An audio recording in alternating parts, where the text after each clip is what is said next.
It's Friday. Friday. Yes, Friday. 6:14 in the morning. Thank you so much for tuning in. Wave 105.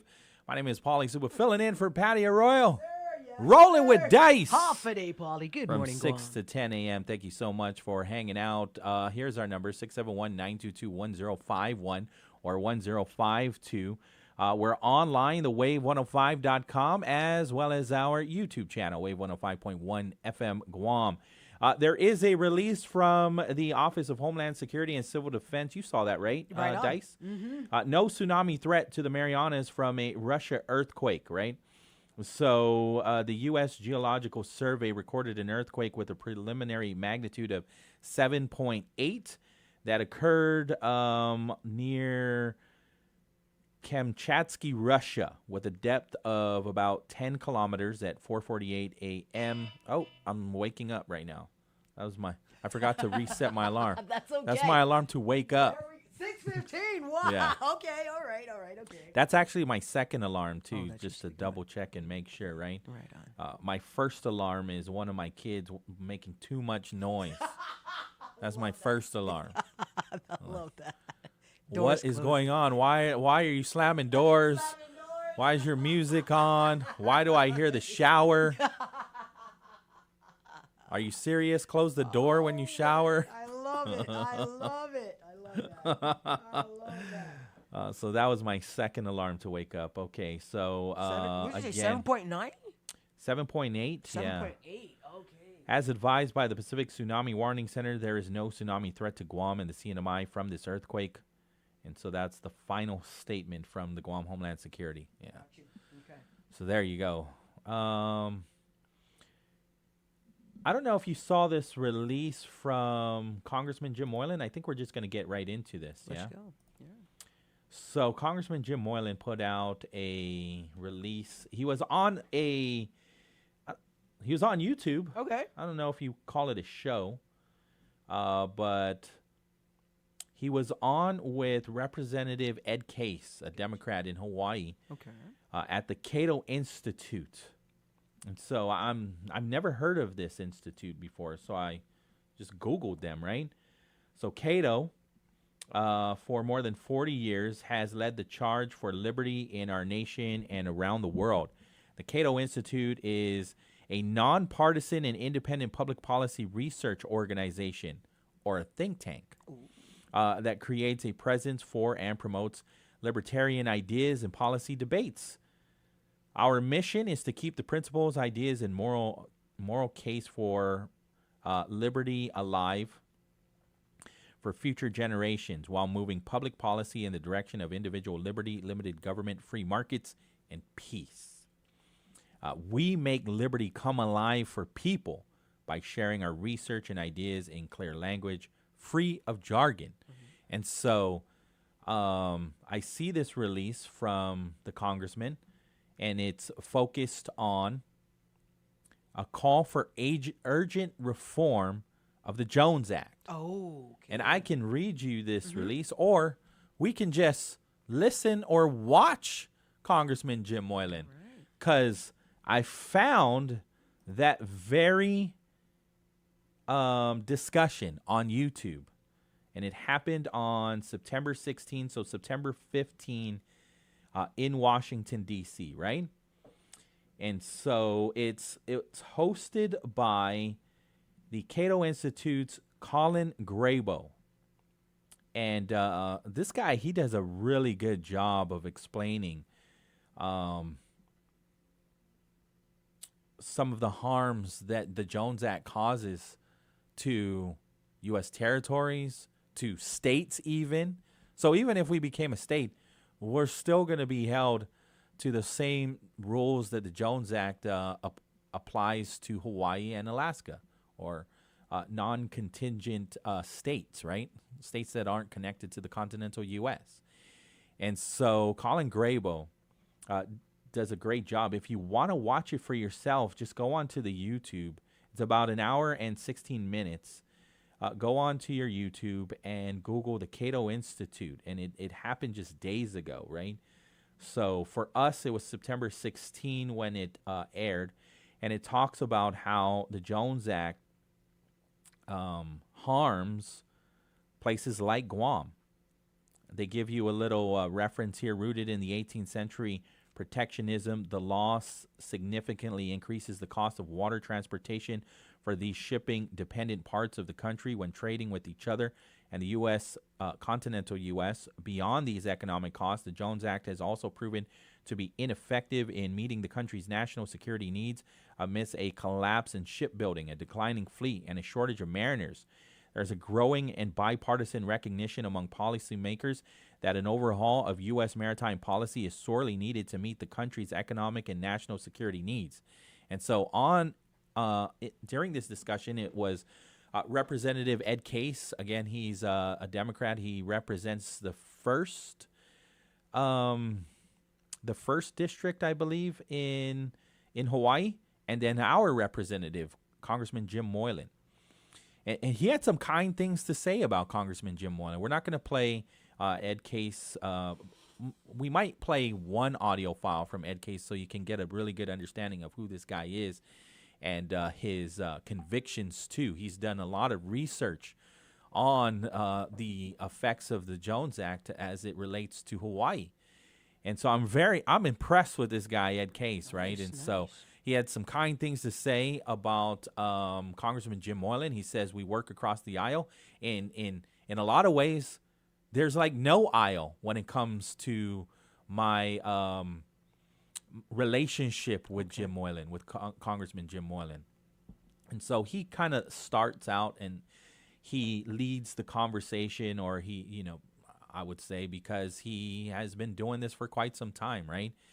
And so he mentions that thanks to Cato and Hawaii's Grassroots Institute for doing a lot of the rigorous studies, island places like Hawaii depend almost entirely on ocean shipping.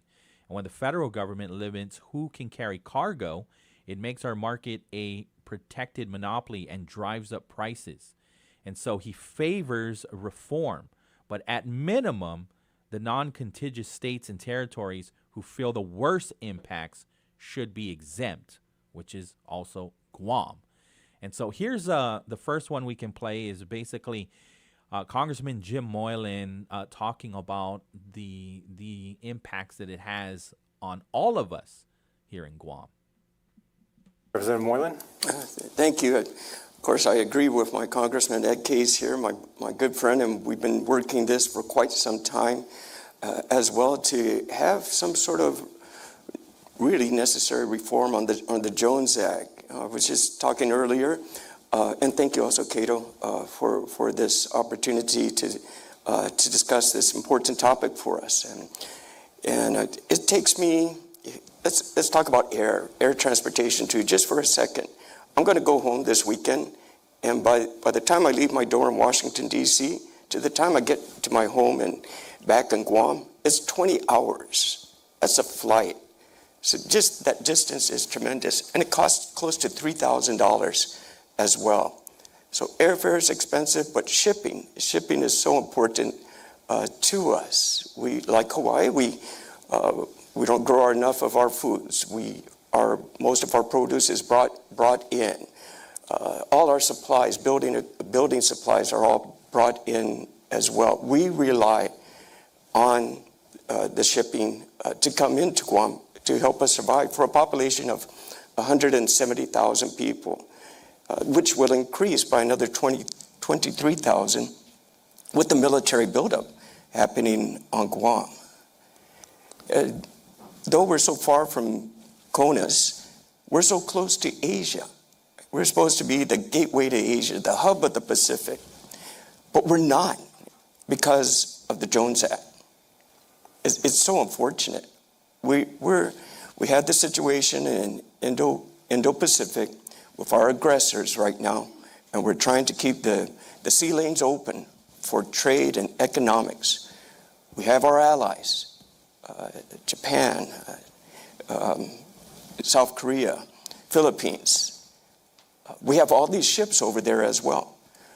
So their merchandise, which the United States relies upon, goes from Asia, bypasses Guam, bypasses Hawaii, goes to LA, gets unloaded, gets reloaded to a matching ship that comes to Hawaii, then comes to Guam. That means the price of milk for you folks here, maybe $3 or $5, but the price of milk in Guam for a gallon of milk is $12. Just basic stuff. But yet, 40 miles away from us, we have the Commonwealth of the Northern Marianas. When they decided to do their plebiscite on what they wanted to become, they also worked in the removal of the Jones Act, so they're exempt. But still, we got the same ships coming on in, so they don't really see the benefit. It's just too bad on where this has gone and how long this has taken. On Guam, we built a new power plant. That's going to be opening pretty soon because of the military buildup.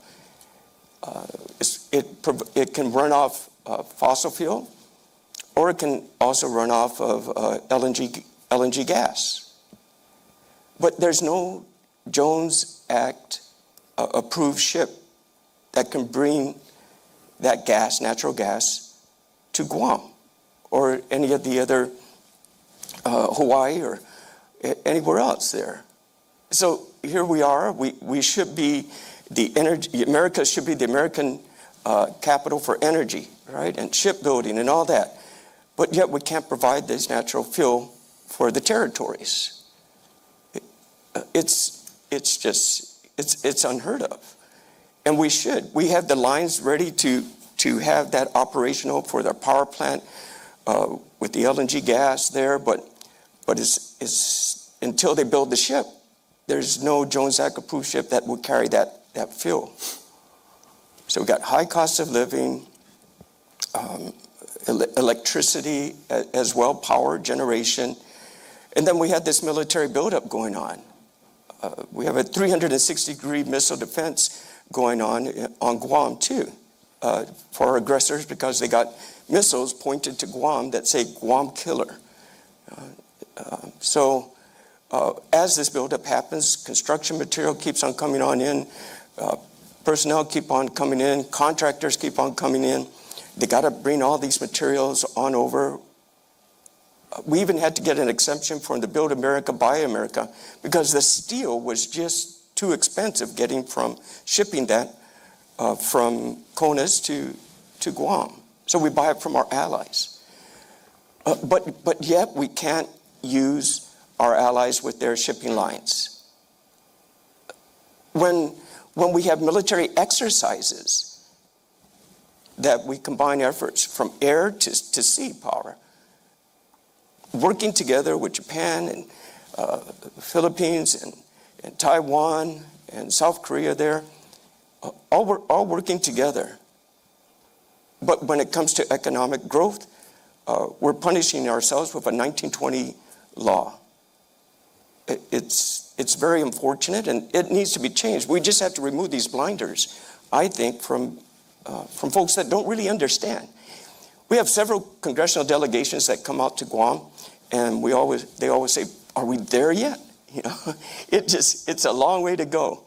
And then they realize the distance, and trying to understand the shipping cost because of this Jones Act is just unfair. You know, we should all be treated equally, right, for this opportunity to really grow the United States, the most western soil being Guam. When that happens, you got good trade and better pricing and better livelihood for the people of Guam, cheaper for the U.S. taxpayer as well, for the military buildup too. You're going to have all these folks coming on in and realizing the cost of goods and all. They're going to suffer, and the price is going to go up as well. Our homes, our median price for a home is $500,000 on Guam now. Of course, it's more in Hawaii, but for us, that's a deal. Yeah, but for us, that's a lot for a small population. Economics got to grow. Our tourism market is really hurting since the pandemic, and that's probably not going to come back because of how Asia is still recovering from that too. So what are we going to do in the meantime? We've got to build this trade. We have to help our U.S. citizens, our residents of the islands, the territories, Puerto Rico too, as well. So, and we haven't given up. Congressman Case and I have attempted twice, at least with me twice, and there's another bill that we introduced regarding, at least for disasters, eliminate this Jones Act for disaster periods. We get storms, we get typhoons, right? If we can get our supplies in from Asia side, that would be very helpful. Also for energy, let us bring in the natural gas as well by removing that Jones Act. But nothing seems to be moving. And so I appreciate this organization just getting the word out more. And we're doing our part to spread the word within the House and Senate to really bring this to light. The Jones Act has a good purpose for CONUS, but not for the territories, as Congressman Case has said.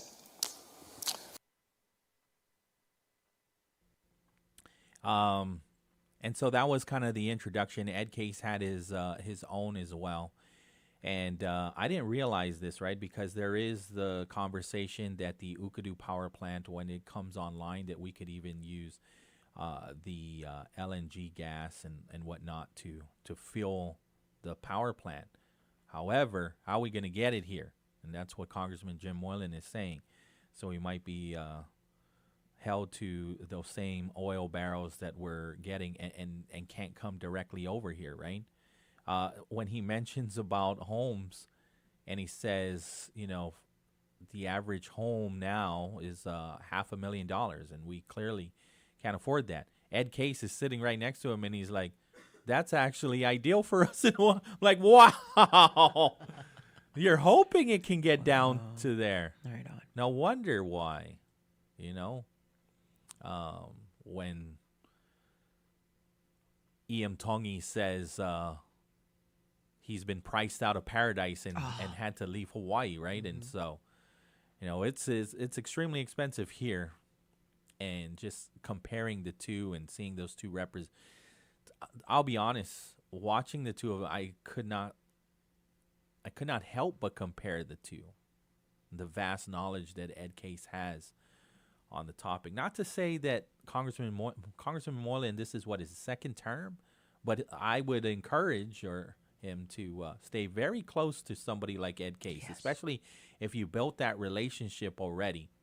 The more I listen to Representative Ed Case, the more I'm just intrigued. And so I would say Congressman Jim Moylan has, if Ed Case has a lot of nice things to say about him, I would say keep that relationship going. We'll play another one before we go to the break, if that's okay. Nice. This one's not very long. Okay. Basically, the moderator, he asked, how did this get on your radar? What was your aha moment?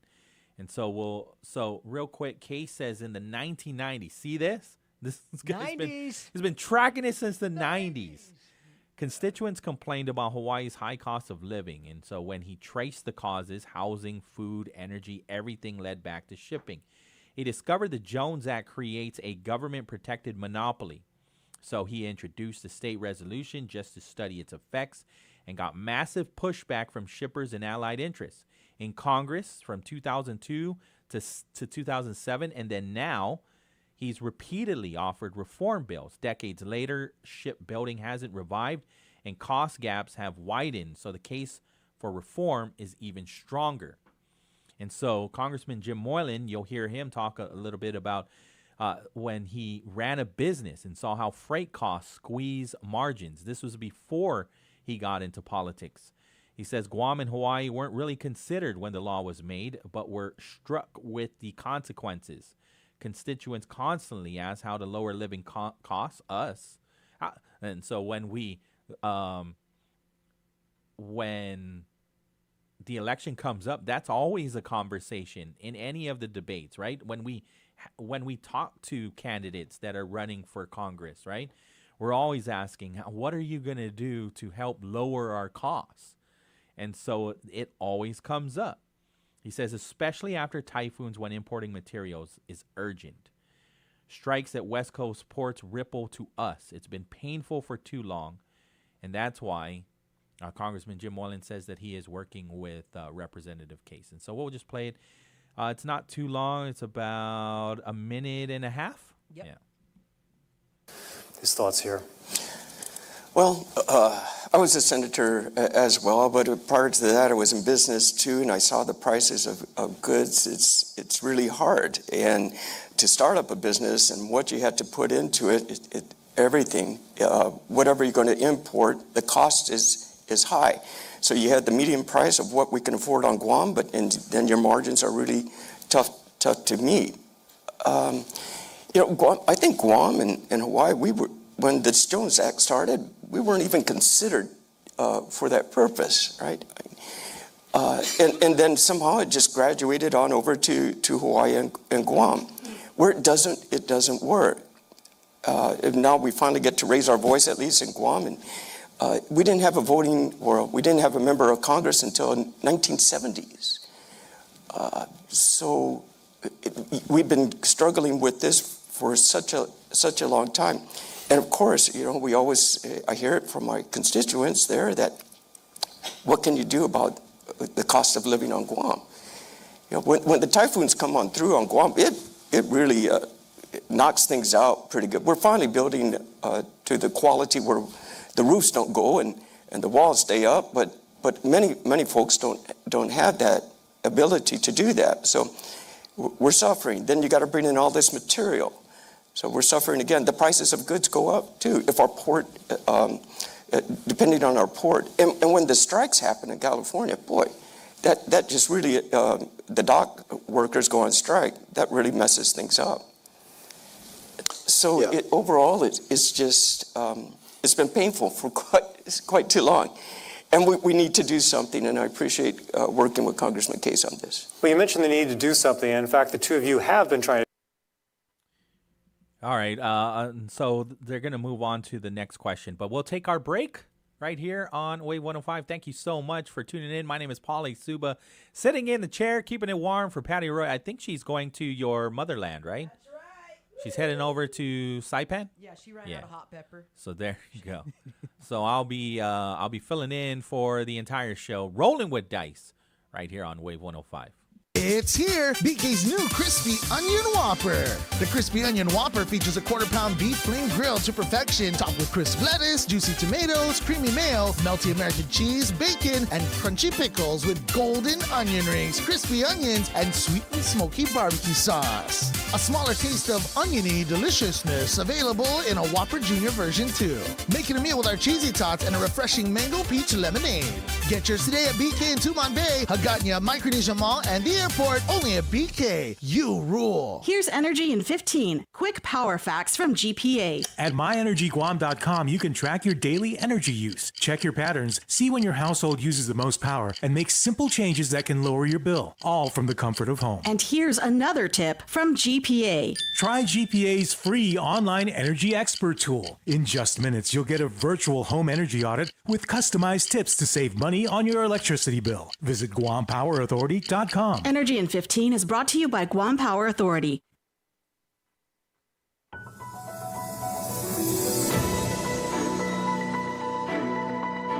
Good morning, Guam. Hafa Adai, and welcome back. Your local headlines with Skylar Obispo from the Marianas Business Journal and the Guam Business Magazine, brought to you by our friends at McDonald's. I'm loving it.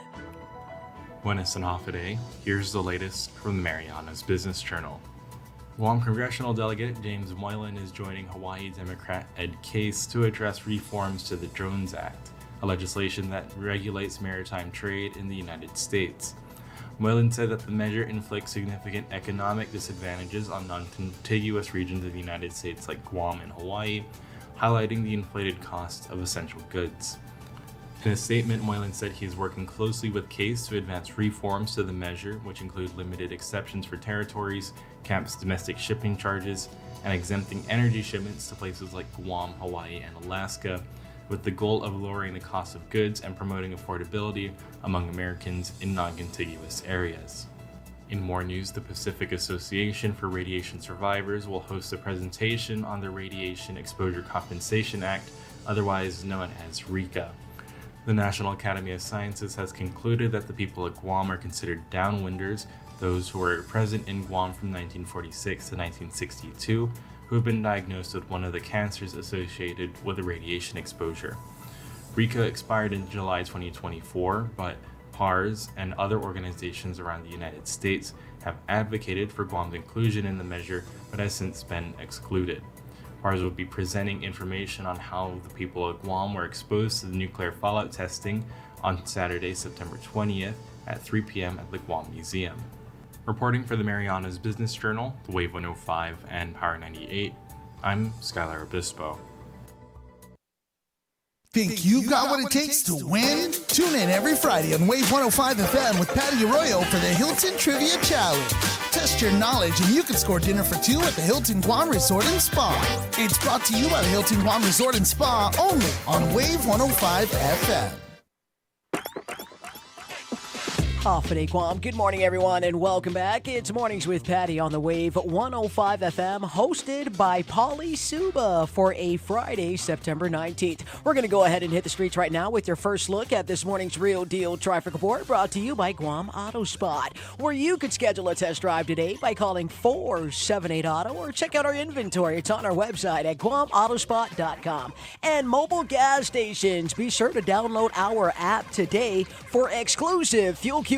Visit guam.mobile.com for more details.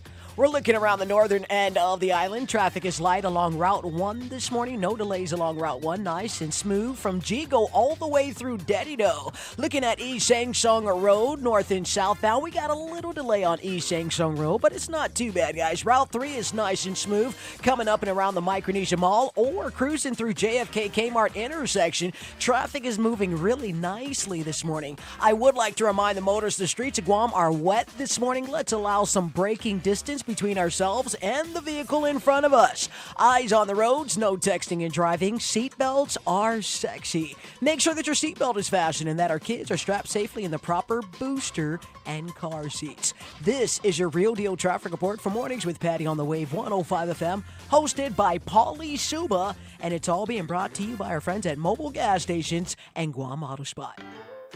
It's the Guam Auto Spot Overstock Sell-Off, and our manager is absolutely crazy for dropping these deals. Right now, drive off in a brand new 2025 Eclipse Cross for just $24,995. That's $2,000 off the original price. Plus, check out our high-quality pre-owned vehicles, fully inspected and ready for the road. Get pre-approved online at guamautospot.com or call 478-AUTO to schedule your test drive today. It's the Guam Auto Spot Overstock Sell-Off, and everything must go. Pat's Tinting and Detailing offers premier services from complete interior cleaning and VIP detailing. And to keep you cool, Pat's also offers factory, ceramic, blacked out, and base-approved auto tinting. For more information, call 647-SLAM. Have you tried all 19 Subway Series sandwiches? All crafted to crave, from flavorful cheesesteaks and chicken subs, delicious Italianos, mouthwatering clubs, to the high-protein deli heroes. The Subway Series delivers maximum crave factor. Get what you're craving for today. At Subway, you gotta refresh to be fresh. The views and opinions expressed in this show are that of the show host, guests, and callers. They do not necessarily reflect the views and opinions of the staff and management of Wave 105 FM, Glimpses Media, or any of our partners. As we strive to provide quality, respectful, and engaging content, we welcome you to participate in the conversation. Thank you for tuning in to Wave 105 FM, the sound of Guam. Enjoy the show. Nothing but the best. Wave 105 FM.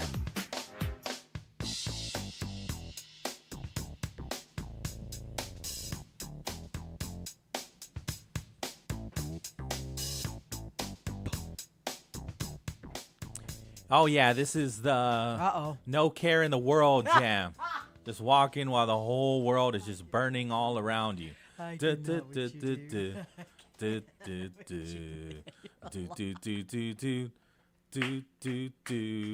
Going to the grocery store, buying some milk. Oh my gosh, it's $12! God! Well, I still want to eat cereal. So I guess I'm gonna buy the $12 milk. My $500,000 house. God. Oh boy, Pauly. It's okay. It's all right. It's okay. We're gonna figure it out. We're gonna figure it out. It's Friday, Viva Betness. At least it's the weekend. It is. That's how I save money. Yes. I just sleep the entire weekend. God, Jesus. Don't invite me to nothing. Don't call me. Just I go to sleep as soon as I get off, and I wake up at 6:15 in the morning on Monday. And it's a wrap. And I have saved so much money. You're so bad. I've saved all of my money. I ain't going nowhere. I hibernate. Yes. That's what I do. I am sleeping. Because Don't call me. for what if only I could force my children to do the same. Wow. Because I am losing money in my sleep. In my sleep I am losing money. While I sleep, it is gone. It's gone. It's gone. How did this happen? How did it happen? Well, what had happened was. What had happened was. Mornings, Laura. Let's go. Viva Betness. Yes, sir. Yes. Yes. He is ready. All right. Let's just do this because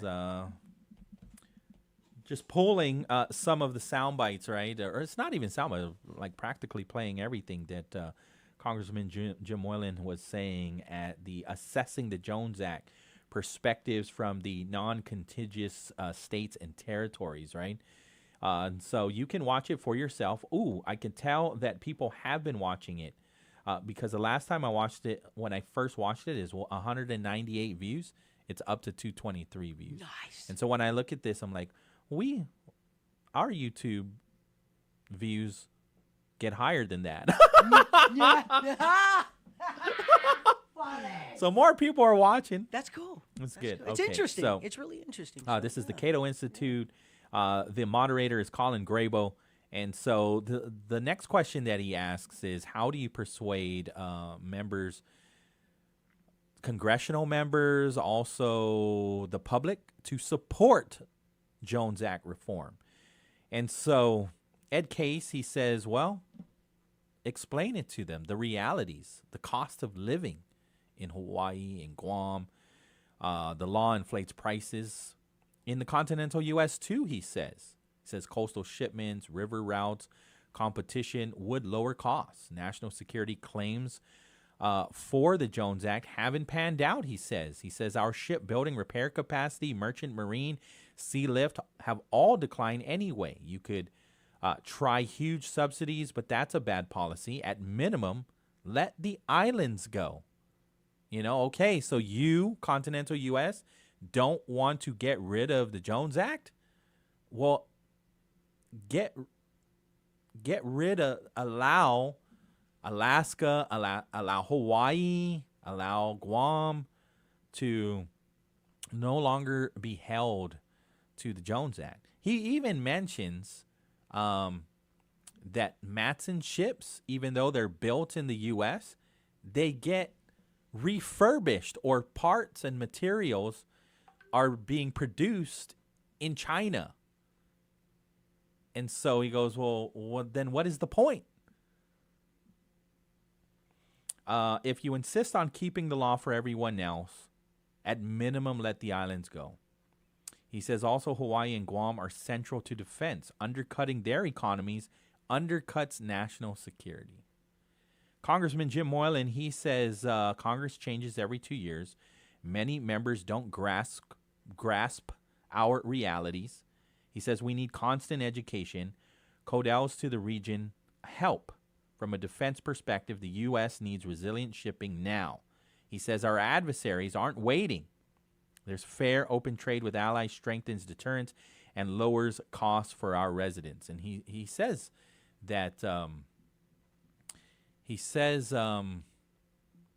that China is building plenty ships, plenty ships, and so we need to catch up. Okay, so we'll play it now. Again, the question is, how do you persuade your colleagues and the public to support this? Yes. So there's so many different options that we created to get some sort of reform. And I'll add on with the military, their ships being repaired in North Korea. I'm sorry, South Korea, not North Korea, South Korea. When we could have the capacity to do this on Guam too. Our ship repair facility should be operational. This is U.S. soil.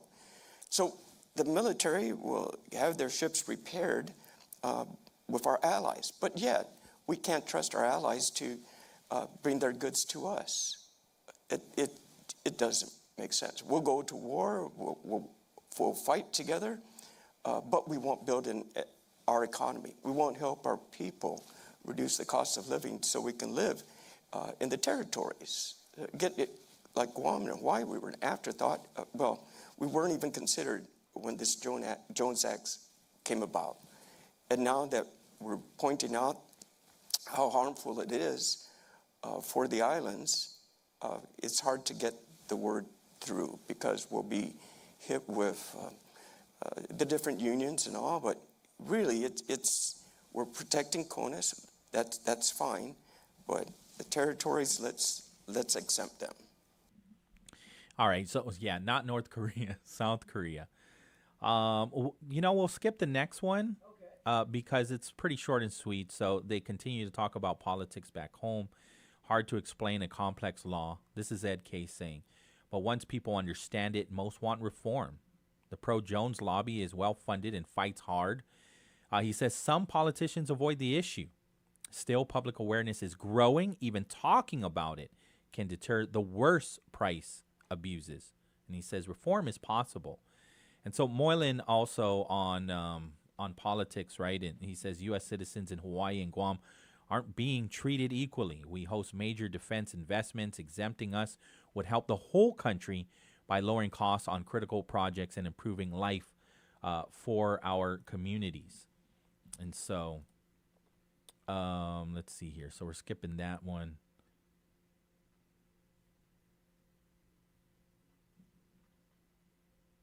Actually, let's play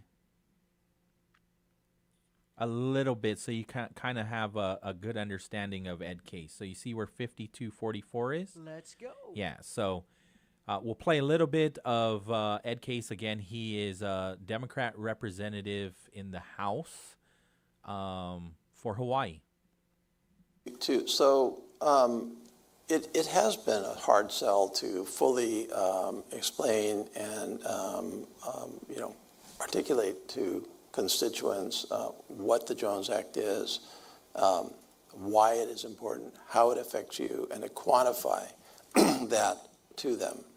But as you already pointed out, once people actually understand it, it's pretty obvious that it needs reform. And it's pretty obvious that it's simply a monopoly created by federal law that is defended under federal law very vociferously by the Jones Act lobby.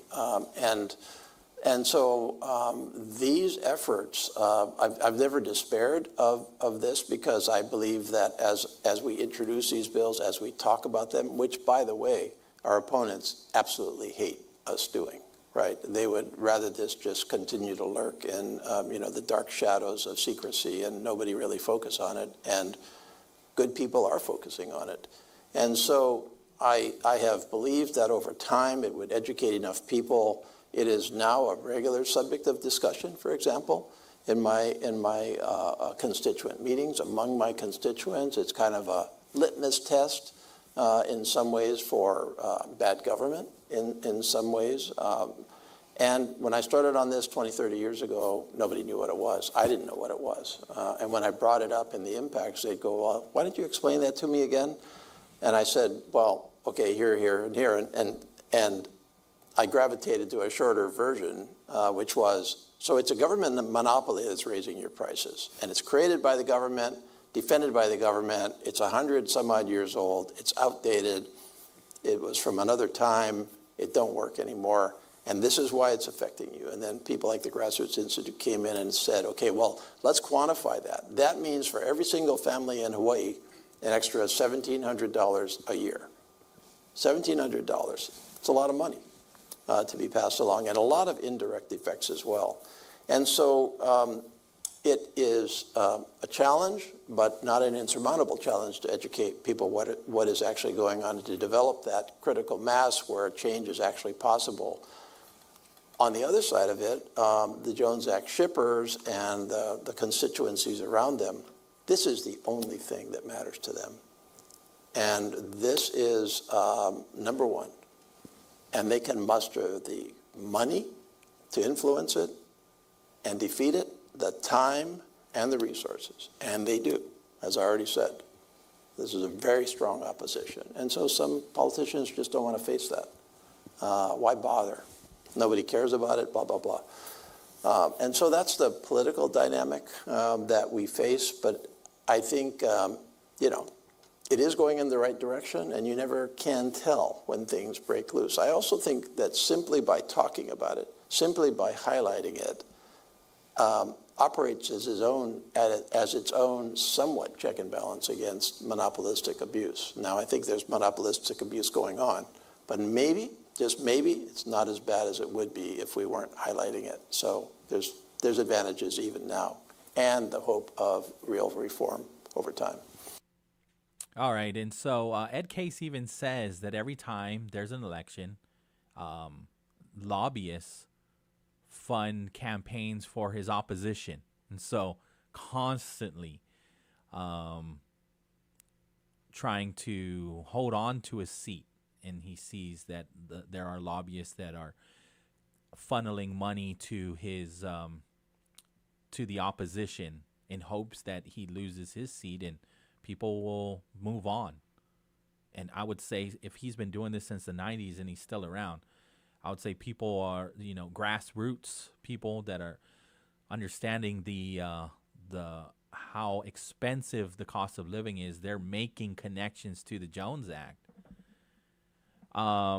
They do bring up that they have introduced 5 policies in the House of Representatives, right, in Congress.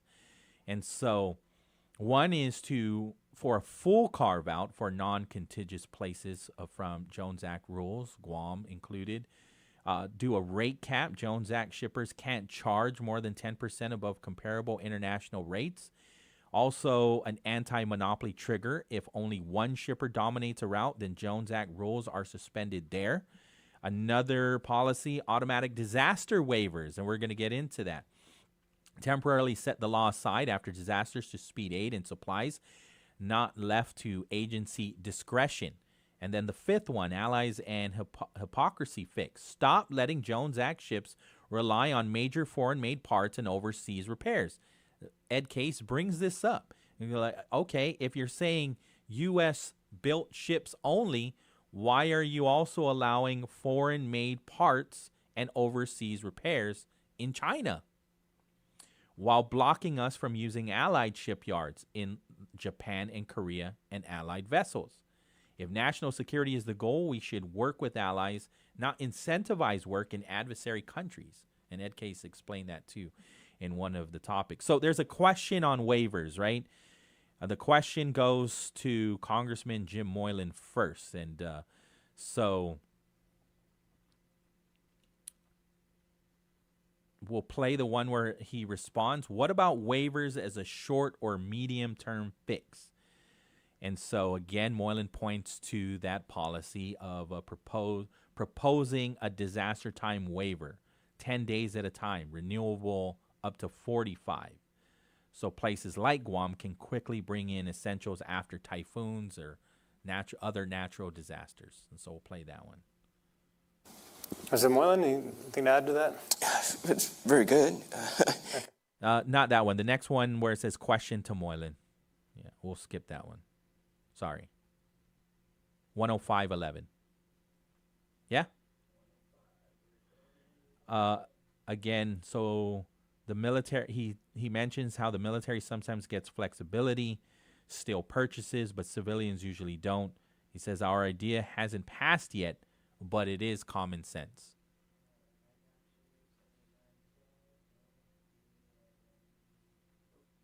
Yeah. Excuse me. Hi, thank you all for being here today. I was wanting to ask about waivers as a short to medium term remedy, especially for the non-contiguous parts of the United States. and especially considering what both of you have said about the importance of these states and territories for our defense? I have a measure there for that purpose, or for the waiver. The military was able to get it, as I mentioned earlier, for steel, because it was just way above budget to try to get the steel from the CONUS there and versus getting it from our allies. So they were able to, but it seems like the military can, but the civilians can't. Our measure is basically for disasters. Just a temporary waiver, 10 days at a time, can renew that, up to 45 days for typhoons, for earthquakes, whatever our disaster is, just to bring it in and get our supplies coming along quicker and cheaper too, but it's important for survival of our residents there, for building, for housing, for getting things going once again after the storm. So that hasn't passed yet either. But as Congressman Case here mentioned, we have several bills, so many different options. They all sound so logical, but it's getting our fellow members to understand why that's important. Getting it through committee, getting it up for a hearing, a markup. All right, 7 o'clock on the dot. We just have a few more anyways, and so we'll do that on the other side of the CBS News. My name is Pauly Suba, filling in for Patti Arroyo, rolling with dice on a Friday. Biba Betness, KGUM FM in Dededo, Guam. This is CBS News on the Hour, sponsored by O'Reilly Auto Parts. I'm Cammie McCormick. Democratic lawmakers are criticizing the Trump administration's handling of Charlie Kirk's killing. Senator Chuck Schumer. One of the great hallmarks of our country is free speech, whether you agree or disagree. And this administration is trying to snuff it out. They don't want people to even speak when they don't like what they say. And Democrat Ro Khanna has introduced a motion to subpoena FCC Chair Brendan Carr to appear before the House Oversight Committee. This administration has initiated the largest assault on the First Amendment and free speech in modern history. They're making comedy illegal. Brendan Carr pressured ABC to cancel Jimmy Kimmel, and Disney cancels Jimmy Kimmel.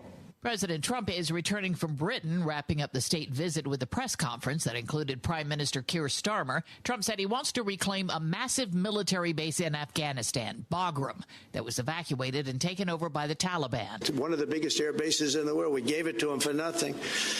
We're trying to get it back, by the way. Okay, that could be a little breaking news. We're trying to get it back. CBS's Natalie Brand. The leaders also discussed Russia's war on Ukraine as the U.S. and European allies try to put pressure on Russian President Vladimir Putin to end the fighting. He's let me down.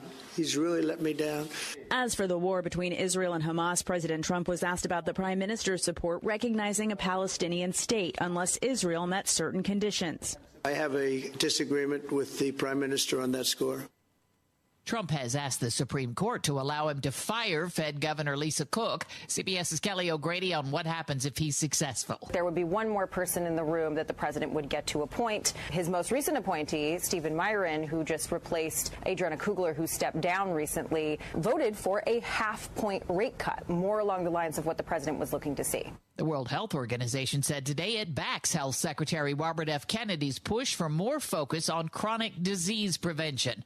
Jim Crisula reports. Progress in the fight against non-communicable diseases like heart disease and cancer, which are the leading causes of death globally, has slowed. That's according to a new report from the World Health Organization. The WHO estimates that heart disease and cancer kill 43 million people worldwide every year. Shares in chipmaker Intel skyrocketed today after AI giant NVIDIA said it would invest $5 billion in the struggling rival. On Wall Street, stocks are higher. This is CBS News. Think O'Reilly Auto Parts for all your car care needs. Get the parts and service you need fast from the professional parts people at O'Reilly Auto Parts. So my mother is thinking of switching from Verizon to Pure Talk, but she's worried the deal sounds too good to be true. Michael, she said, how can those Pure Talk people offer me the same basic service as Verizon for so much less money? I said, Mom, Go ask Google how much Verizon spends on advertising and promotion. A few seconds later, my mother said, "Oh my goodness, $12 billion a year? That must be a typo." I'll tell you what I told my mom. It's not a typo. Verizon spends $12 billion a year on advertising and promotion, and their customers are paying for it. Well, Pure Talk doesn't spend that kind of money on commercials. Trust me, I would know. Consequently, they can offer you and my mother unlimited talk, text, and plenty of data on a blazing fast 5G network for just $25 a month. Dial pound 250 and say the words micro, and you'll get an additional 50% off your first month. That's pound 250 micro. Pure Talk. Everything you need and nothing you don't. Meta's CEO is showing off some fancy eyeglasses, as Deborah Rodriguez reports. Mark Zuckerberg wore his new black-rimmed smart specs, equipped with AI abilities, when he delivered the keynote address at Meta's annual Hardware and Developer Conference. The glasses are going to be able to see what you see, hear what you hear, and they're going to be able to go off and think about it and then come back and help you. They're controlled by small hand movements via a wrist strap called the Neural Band. Zuckerberg says the glasses, made by Oakley, will be available in a couple of weeks for $800. Google announced an AI-powered eyeglass line with Warby Parker and luxury fashion house Kering in May. Deborah Rodriguez, CBS News. Toyota and Hyundai are recalling a combined 1.1 million vehicles due to problems with the instrument panel displays and seat belts. In the Toyota vehicles, the instrument panel can fail to show vehicle speed or brake system warnings. I'm Cammie McCormick, CBS News.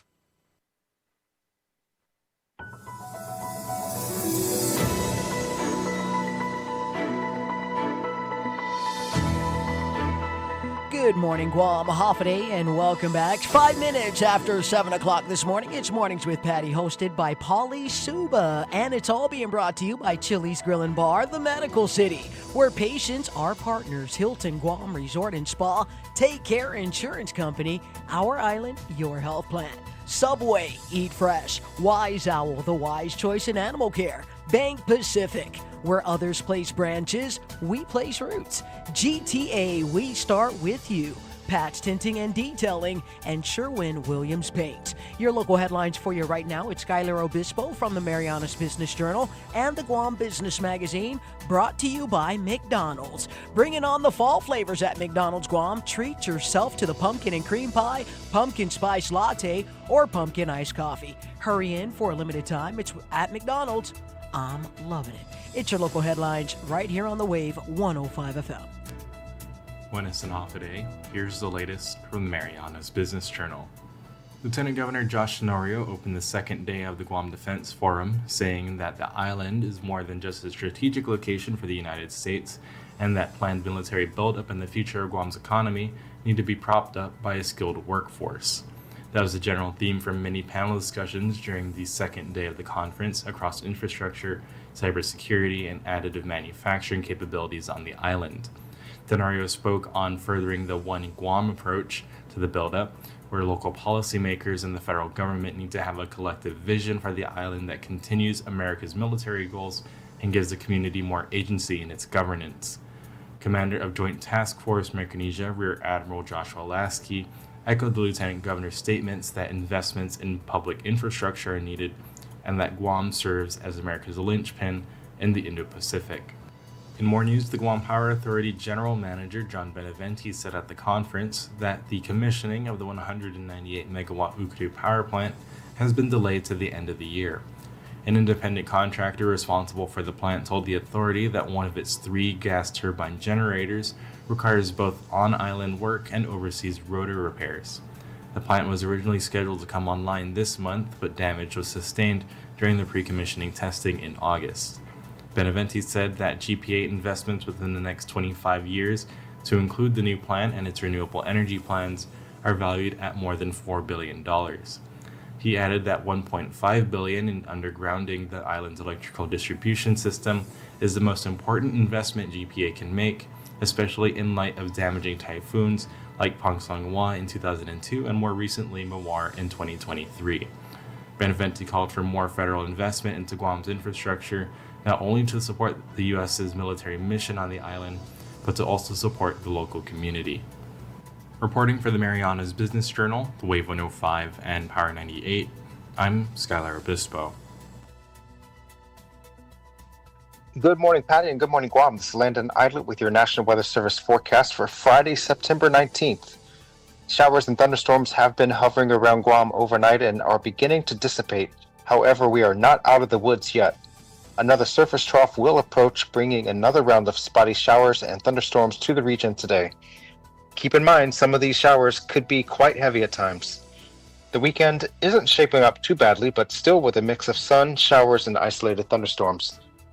Keep your sunglasses and umbrellas handy along with a plan B if your showers are threatening your plans. Out on the waters, we will see a gentle to moderate trades, combined seas of 3 to 4 feet, and a low risk of rip currents through the weekend. And out in the tropics, things are heating up. We're now tracking Tropical Storm Regasa, well west of Guam and near the Philippines, and Tropical Depression 25W near Wake Island. Fortunately, neither of these pose any threat to the Mariana Islands. September is National Preparedness Month, and preparedness begins at home. Visit FEMA's ready.gov/September to learn more about disaster preparedness and what to put in your emergency kit. For all the latest weather forecasting conditions, visit the National Weather Service on the web at weather.gov/GUM. Are you planning a trip to the Philippines? Why not come back feeling healthier and more rejuvenated? At the Medical City, we offer world-class healthcare services, including comprehensive executive checkups and top-tier aesthetic treatments for as low as $530. Imagine lounging on white sandy beaches, shopping at top-tier shopping centers, and indulging in premium healthcare all in one vacation. Book your getaway now and experience the best of both worlds. The Medical City, your trusted partner in health. Hafa Adai, Guam. Here's another quick look at your real deal traffic report for a Friday morning, being brought to you by Guam Auto Spot, where you can schedule a test drive today by calling 478-AUTO, or if you'd like to check out our inventory, it's available on our website at guamautospot.com. And mobile gas stations, be sure to download our app today for exclusive fuel coupons. You can visit guam.mobile.com for more details. On the southern end of the island, coming up in a long Route 4 this morning, we got no delays getting around in Alahan. It's nice and smooth. Through Malolo or Ipan this morning, we have no delays there. Donya's looking really nice and smooth. ORDOT traffic is moving nicely, as well as Sinahanya. West O'Brien Drive is nice and clear, as well as Route 1 in both Hagåtña as well as Anigua. You will find a little delay this morning up and around Day by Day, or getting around Jose Arias Middle School, and that's going to be up and around PD, as well as the main gate of the Naval Station. Let's continue to keep our eyes on the roads. No texting and driving. Allow some braking distance between yourselves and the vehicle in front of you. The streets of Guam are definitely wet this morning. Seatbelts are sexy. Make sure that your seatbelt is fastened and that the kids are strapped safely in the proper booster and car seats. Your real deal traffic report here on the Wave 105 FM, and it's all being brought to you by our friends at Guam Auto Spot and mobile gas stations. Every company needs money for investments to help grow our working capital to take on today's economy. That's why Bank Pacific's commercial loan officers stand ready to help you. We offer several programs tailored to assist companies to get to the next step, or perhaps for a startup, including working with SBA and GITA. Bank Pacific. And we want to be your partner. Equal opportunity lender. Credit conditions apply.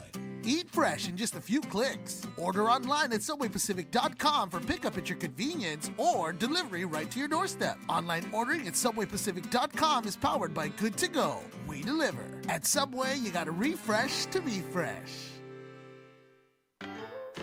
It's the Guam AutoSpot Overstock Sell-Off, and our manager is absolutely crazy for dropping these deals. Right now, drive off in a brand new 2025 Eclipse Cross for just $24,995. That's $2,000 off the original price. Plus, check out our high-quality pre-owned vehicles, fully inspected and ready for the road. Get pre-approved online at guamautospot.com or call 478-AUTO to schedule your test drive today. It's the Guam AutoSpot Overstock Sell-Off, and everything must go. Keeping the flow through your day. Wave 105 FM.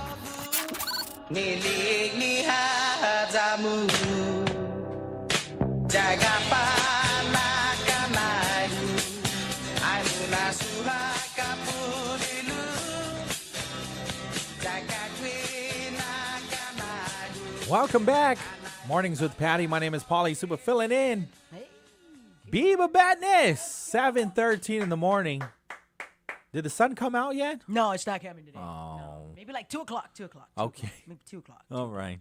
Hopeful. Well, at least it's Friday. Wishful thinking. Wishful thinking. All right, 7:13 in the morning. Okay, so we're watching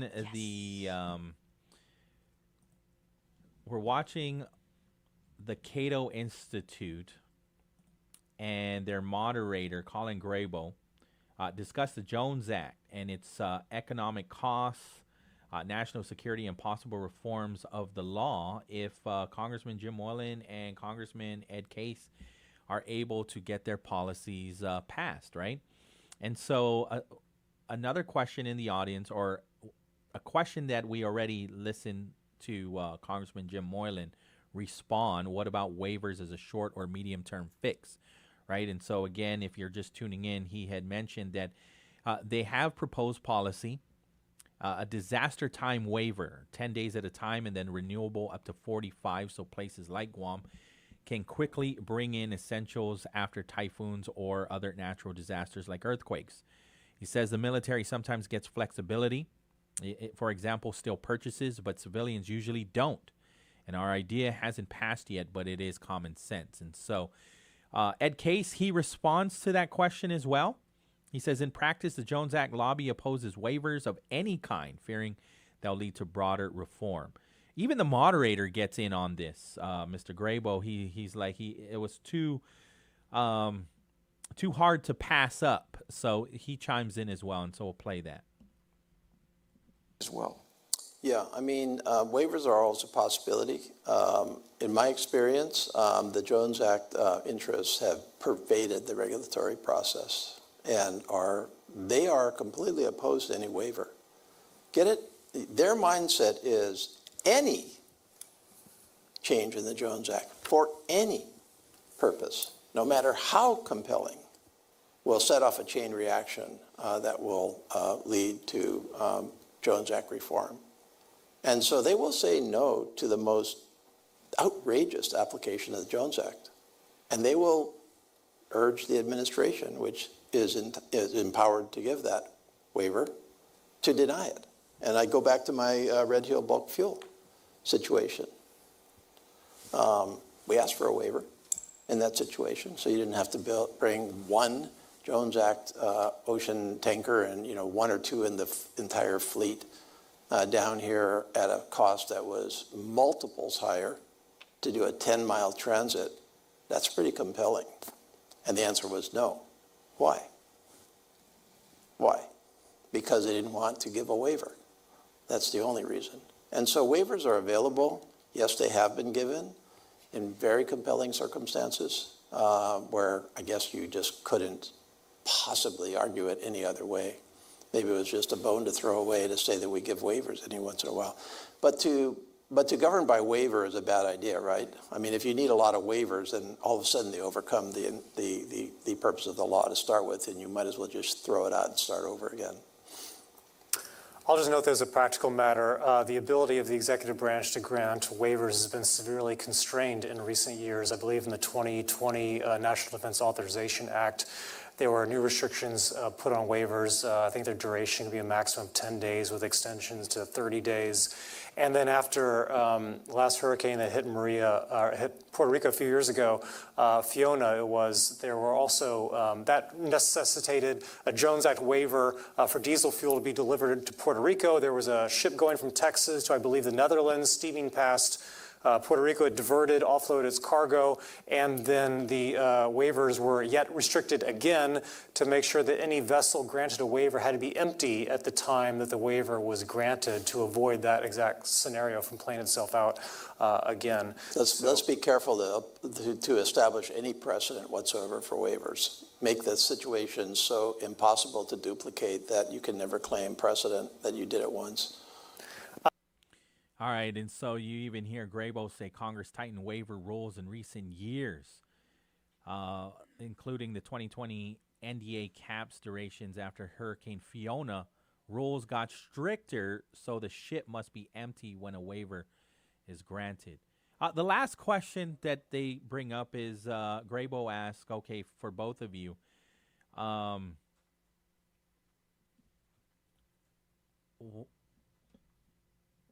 When you think about the Jones Act, there are opponents that say, well, China is just going to take over the trade lanes. And so how do you respond to that? And so Congressman Jim Moylan responds. He says, working with allies is how we prevent war and keep sea lanes open. Letting allied vessels serve our routes lowers costs for island residents and strengthens both our economy and our partnership. And he calls that is national security. And so this is the last comment, and then we're going to move on.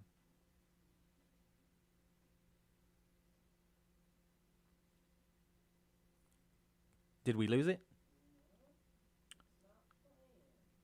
Oh, we might have lost it. It's towards the end. Yeah. No. You got it? Okay. That's a false god that has been disproved repeatedly elsewhere.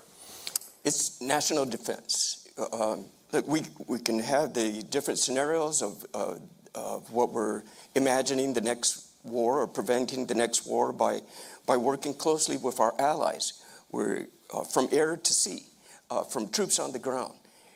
We can work with our allies as well to keep this area free, the economic zone free. As long as we have open trade and open shipping, then we kind of all get along. And then we're making our nation strong. We're building our friendships strong. And we're keeping our constituents, our folks in the territories, at least giving them a better life and better opportunity by reducing our costs. There you go. So you can watch it in its entirety, right? Assessing the Jones Act perspectives from the non-contiguous states and territories. You'll find it on YouTube by searching up the Cato Institute. It happened September 16th for us, September 15th there in Washington, D.C. We also learned that Congressman Jim Moylan is heading back home. He says when he gets done, he's leaving and he's going to go. He'll be, for the weekend, he's heading back to Guam. And so we expect to see him sometime, I don't know, it takes about a day to get over. And so Saturday, tomorrow maybe Sunday.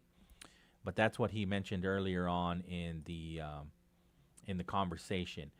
Real quick, before I forget, PARS, Pacific Association for Radiation Survivors, is inviting the community to join them this Saturday. So tomorrow at 3 p.m. at the Guam Museum Theater, PARS will be presenting information on how the people of Guam were exposed to nuclear fallout. Cancer survivors and families are encouraged to attend. So once again, this presentation with the Pacific Association of Radiation Survivors is happening at the Guam Museum Theater tomorrow at 3 p.m. The OG himself is on the line. Rand Kaufman, Hafa Adai, senor. Hey, Pauly, I know all about the Jones Act. Biba. Because you're a merchant marine. You're a merchant marine. It's interesting with the boating part of it, of course. It all has to do with your revenue. If you're going to have a foreign hold boat, it can only be 5 net tons in the hold of whatever your cargo you're containing, or less. But it can't be more. Right. If you're if you're doing a 6-pack boat and you're taking passengers, your revenue on your deck space is measured out into the same area of revenue where you're limited by the Jones Act. And then if you want anything more than that, the vessel has to be built with 51% more or more of U.S. products, U.S. goods, steel, whatever, to make it so you can put it in the waters. We went up to Okinawa, we went to Taiwan, we went to the Philippines, we went all around looking at vessels, and looking at those vessels, we get down in the hold and we had to measure them, figure out, the net tonnage for fishing here and using it within the Mariana Islands, as opposed to, I don't know, for Guam, if you have a home port at Guam here, but it's the Coast Guard would be the one measuring it and to set up if you were doing that. But the Jones Act is, like you said, is really, really strict. So, if you're going to do anything at all within Guam, you pretty much have to build it yourself. Yeah. Or bring it in from the States, right? You know, that 51%. Yeah. Congressman Jim Moylan was mentioning that CNMI has a waiver, but it's not helping them because the ships that are coming here are supporting them. And so it's not really benefiting them. Being exempt hasn't benefited them. Right. Yeah. No, it's nuts. But, you know, to bring in, like, if you went up to, like, Taiwan and you bought a boat out of Taiwan that, you know, one of the bigger fishing boats, you know, we'd have a fishing industry here. But we really don't, you know, to that point. You know, it's just pretty much, you know, 6 packs for individuals who are going out for fishing ventures. And then, of course, you're limited to your tonnage. Right. But, yeah, no, to not have it get wavered is a shame, really it is, because, you know, the whole ballgame, the way it should be, and of course in the capitalistic system, is the cheapest, most highest quality product that the consumer should get. That's the name of the game. The consumer is the one who needs the benefits. Ed Case was even mentioning that, you know, like us, they're not exporting much, right? They're not building anything in Hawaii either. They're not manufacturing. And so, absolutely. And this is something that, you know, could be changed if, in fact, the Jones Act, you know, embraced this. You know, this whole thing, adversaries, you know, it's crazy. When we really think China, you know, is Walmart, when we really think, you know, if we could get some tuna sandwiches, you know, up to North Korea, you know, it's just a shame, you know, that we're in this world of duality, you know, that we have such a problem with people who, you know, are our neighbors. You know, China owns like 24% of our treasury bonds. Mainland China, communist China. You know, I believe it, yeah. They're not. That's their interest. Their interest in America is to keep America strong, keep America going, keep on paying the interest on those treasury bonds. You know, I don't know. That whole thing about, you know, this military-industrial complex and, you know, doing what we're doing here. You know, when we talk about Dr. Swanson, he's talking about, you know, 2-inch glass on the Dodea schools, you know, because they're really big shelters. You know, and what we have, and that whole thing, it's just sad, you know, that we put people in these situations, like including the Jones Act, including anything that we put fear into anybody about anything that's going on in the world. If we can't embrace each other, realizing we all have grandmothers, we all have babies, nothing's changing in that aspect, you know, and embrace it and open up our borders, open up for people to come and go and do what it is and what you're good at, you know, and your skills get developed throughout the whole planet. You know, we're small, man. Earth is what it is. Anyway, Pauly, that's enough for me. No worries. I really appreciate you. You know, the worst of us, like Arnold Schwarzenegger says, is not the most of us. And so I remain optimistic on that. That I say, you know what? I agree with Arnold Schwarzenegger. The worst of us is not the most of us. No, absolutely. I mean, you know, everybody, you know, what is it? What is the, you know, why do we differentiate our essences? You know, when we realize, you know, we all have a loving grandmother. Right. You know, we all have babies that need to be cared for. We all have loving wives and loving husbands and children. You know, that we want to see succeed. Yeah, that's across the board. You know, we got to get outside more, outdoors more, hug each other, touch each other. Be with barefoot. Be with each other. Yes. Absolutely. Hold hands. Yes. Absolutely. All right, love OG. You, bro. Hey, I love thank you, sir. I love Take you. care. Guiza. Bye-bye. There you go. 7:27 in the morning. Absolutely. I was inspired when I was hearing the words of Arnold Schwarzenegger, right? And he says, you know what? We got to get back to humanity. You are human. You need a human touch. You need to get outside of social media and be part of reality. The real life, the real world. And so, you know, I'm inspired by those words. The worst of us is not the most of us. And we continue. I embrace that mindset for sure. We're not going to agree on everything. Absolutely not. I'm going to offend you sometimes by some of the words that I might say. But if I see you and you allow me to embrace you, I will. Maybe a little too hard. Come here. You come here now. You come here right now. Let me hug you. 7:28 in the morning. Let me do this, right? Because I saw this letter come in. Oh, exciting. Let's go. Before we get to the break, right?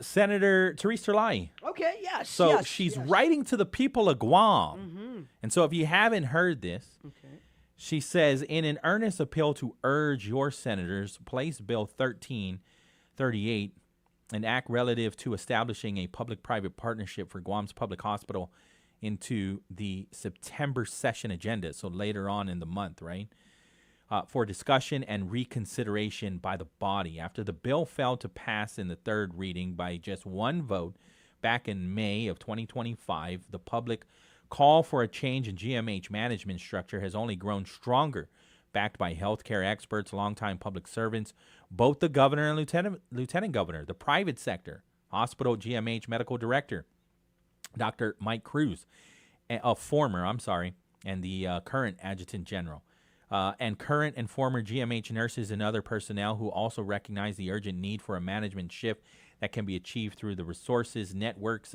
and expertise of a public-private partnership.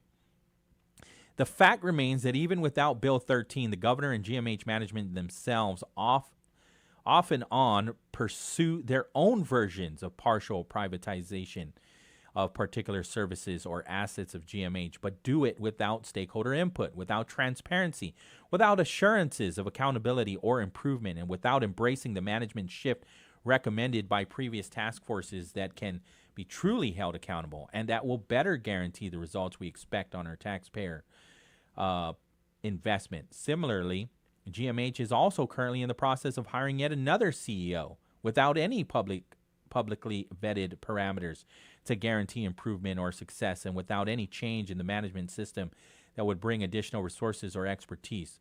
We no longer have the luxury of giving the benefit of the doubt that the current management structure will bring improvement despite good intentions.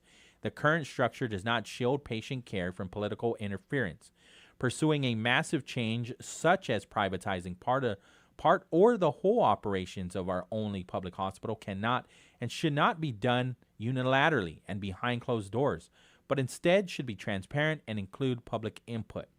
The point of Bill 13 is to get the experts together, the people who have devoted their careers and lives to healthcare, along with agency leadership and other expert stakeholders who can put their brains together to create a framework that a PPP should follow, and the legislature will commit to finance in order to ensure the hospital's success in patient care and an accountable management free from political changes.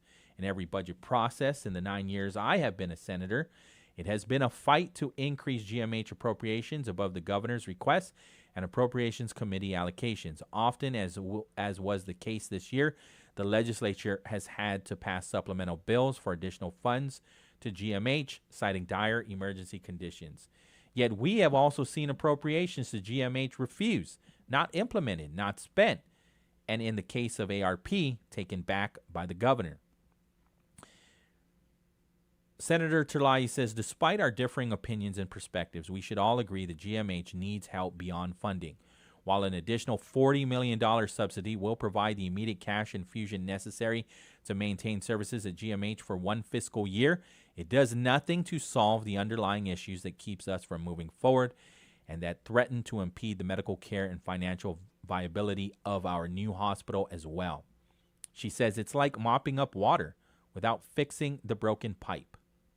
Or worse, mopping up water and not even changing the water in the bucket. Yuck.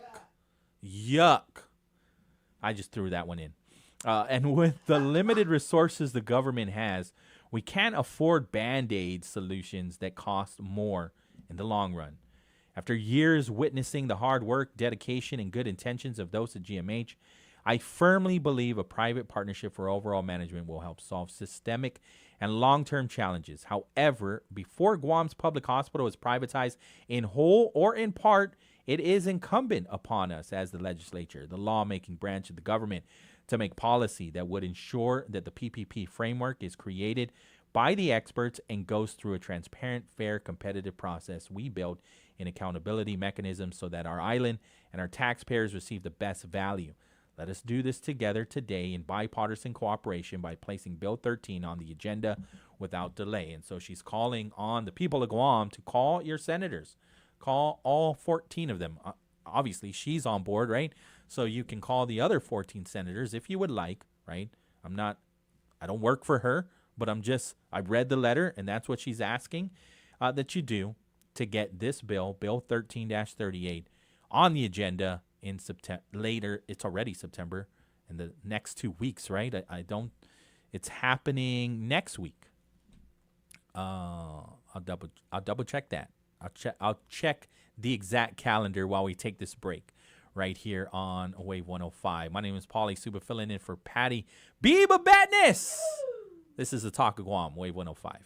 Here's Energy in 15. Quick power facts from GPA. GPA smart grid technology helps crews respond faster when outages happen. It allows the system to detect issues and speed up restoration, making power service more reliable for families and businesses across Guam. And here's another tip from GPA. Need help with your account? GPA's customer call center can assist with payment plans, account updates, and more. Call 671-647-5787 for friendly support to keep your service running smoothly. Energy in 15 is brought to you by Guam Power Authority.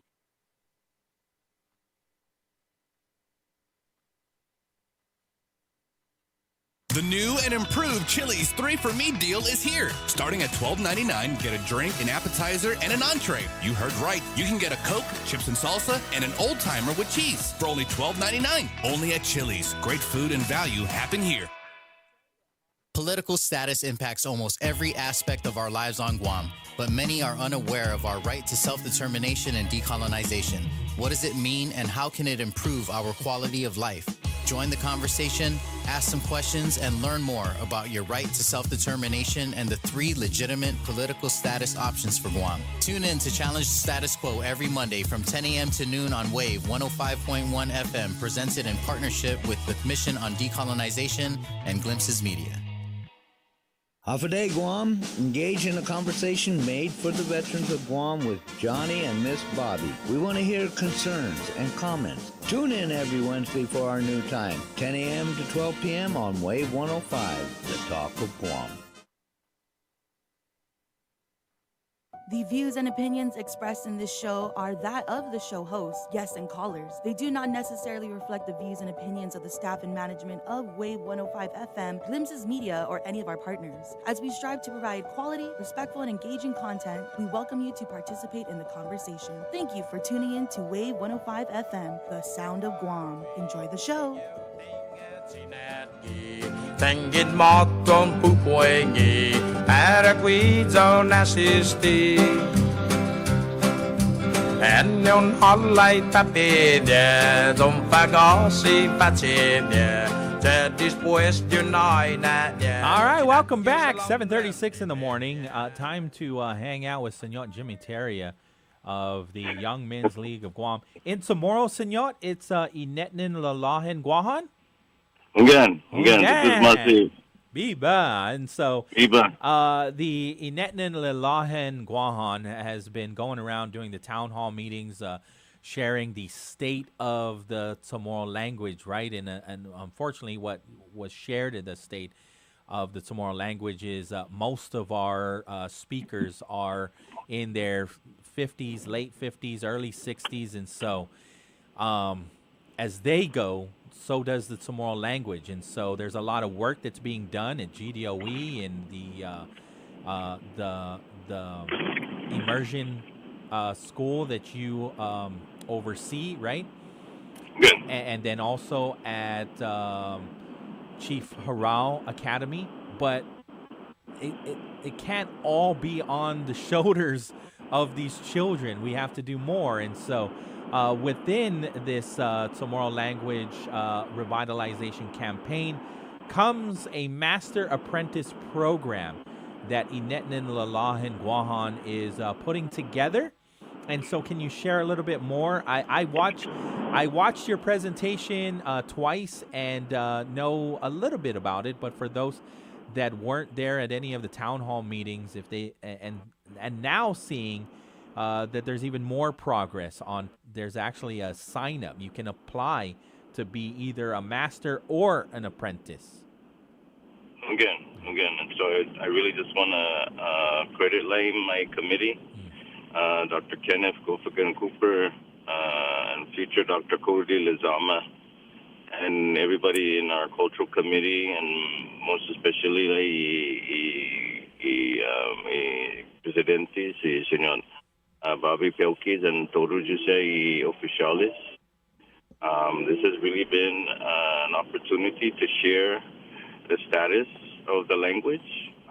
Although we're not where we want to be, it's definitely the time for action. And so this master apprentice, mentor apprentice is really a chance to pair proficient and fluent speakers with beginning to novice speakers so that they can begin their journey to reclaiming and revitalizing our Chamorro language. I've heard already from our coordinator, C. Eusebio Oret, that we have many interested apprentices already, and so we're looking for mentors. We're looking for people who can sinaman azuda stisya nakilis janusya so that they can begin their journey. And so we have this flyer that we shared with you recently. We were on the radio a couple of days ago to promote our YMLG 5K, 2K run that's happening next Saturday. And so it's really an opportunity for the community to contribute to this one. And we're asking for, we're hitting all the villages. We've been working with the different mayors and seeing how we can look for their elders in the community, and for also likewise if there's any members in the community that are interested. And so far, I believe we have approximately about 30 people that are interested in apprentices, being an apprentice. Yeah, it's growing very quickly. You might have 31 because I'm filling this out right now. Awesome. So the support that we need, we really need the mentors, the people that are willing to donate their time, and it's a very progressive program. You need to commit no less than 20 hours a week. And really, this is we call it Gifinotamurs Tzu'us, which is really the work of love. And so you would have to commit about 20 hours a week to this type of programming. And we'll provide the workshops so that we can have very meaningful sessions. So we'll basically offer workshops for the mentors and the apprentices. And I believe there's also a program guide by future Dr. Cody Lizama on how to facilitate the session so that we're able to stay in the language, and that we're also able to really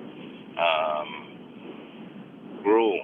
Because at the end of the day, it's utilizing the biggest thing that we've learned through this process is that the biggest asset is native speakers in learning any indigenous language. And so that's the reason why we've learned from different projects and programs throughout the nation that this mentor, master, apprentice program really can help communities in their capacity to grow their language base.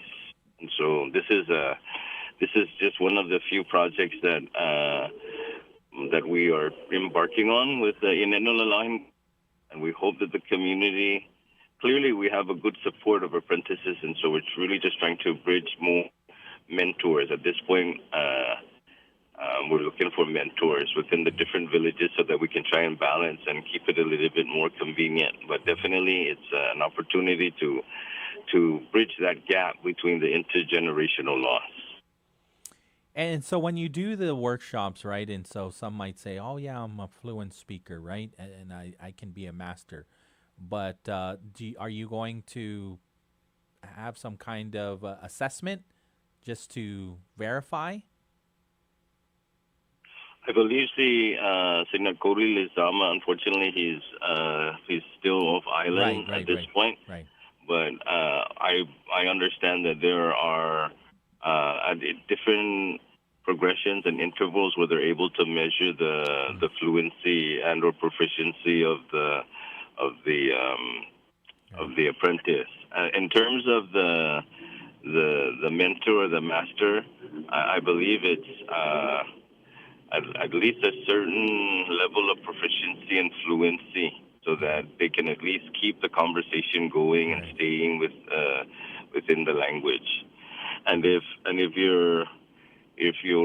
anyone else is trying to measure their proficiency or their fluency, we can always have that side conversation. Well, I remember during the town hall meeting not to be discouraged, right? Where some might say, I don't know how to write in Chamorro. I only know how to speak and have conversation, and maybe I'm not the person that can, because when I have conversations with some people that are even older than I am, they're more proficient. However, you're finding out that they are the ones that you are seeking to hold just informal conversations even. Again, we have most native speakers have either their own, we know that Chamorro is predominantly an oral language that has been passed down for at least 150 generations, so it's predominantly oral. And so we want to maintain that, because at the end of the day, it's really, we really need to speak first, and we can definitely read and write later. And so I also know that novice and newly fluent speakers rely heavily too on the written forms of the language, and so we believe that we have just a fiesta table of materials to bridge all of these gaps. And the beautiful thing too about this one is that Hungen, it is the Inenalalahan Guahan, but it's also the University of Guam that is partnering in this project. And then also the GDOE Chamorro Studies Division is also ukiing on this project so that we can offer our expertise and our materials so that we can really proliferate the language. And also to contribute in other areas where because we believe that this project is really, we're hoping to get at least at least 3 pairs per village, and although it may seem like a very few numbers, we believe that over the next 5 years, should this project continue with the support of the community, we believe that that'll be growing the speaking population exponentially, most especially because there's more of an intrinsic incentive to really bridge this gap that we're experiencing. And so, again, I wanna, and if you have the flyer there, I wanna credit our coordinator, si Senor Eusebio Oret. He's been doing a really good job coordinating with the mayors and really helping us, because as much as we are doing for the community, we really needed someone to really help us facilitate and communicate with all of the mentors and all of the apprentices. So please reach out to that flyer, and I've given you his email. If you're able to post it somehow, please reach out to to him directly because he is the point of contact. I was actually trying to get him to, perhaps maybe in another session you can call him in and see how far he's progressed with the project as well. Again, will do. So just Masi, senor, I really appreciate the opportunity and also most especially the efforts of Inetnan Lalahin Guahan, the University of Guam, and the GDOE Tomorrow Studies program. Okay. Jesus Masi Loki in Senagrede Sitori Tempunizu. The Nura Maninahu, Undanku na Jesus Masi Potoru is Pinaputikatan. Pure decision ni mani ikungu pagu na tempo in sosozo amzo angin balukat mizo gua tempo mizo angin mamalago ni para in na selpi komunidad que esti por ni para tanalo la mona y finota maila tentatan hita que esti na movimiento undangklu na Jesus Masi. Aguma senor, appreciate this very much. Jesus Masi, have a great weekend. Hey, agu lokui jam viva Vietnamese. Viva! There you go. So I'm going to send this to you now, Dice. Nice. Okay. For more information on becoming a master. There we go. Okay. I'm put on joining the master apprentice program. Nice. All right. While you're typing, take a warm call, okay? Yeah. All right. Just type and call. Okay. Good morning, Dice. It's Jesse Alec. Hafa Adai, Mayor, you're on the air already. The president. Wait, we didn't give him his intro. Never mind, he's already here. Okay, Pika's that's good. best. Oh, my God. Yes. God, Duco, you guys are crazy. From the depths of PT. From the mountain to the sea. Hey, you know what? I was listening. It was so crazy. I wanted to reiterate, Jimmy's, discussion with you that, or not reiterate, but I wanted to expound on it, saying that the Mayor's Council has really, when they first came to us, we were just excited about it, and there's so many.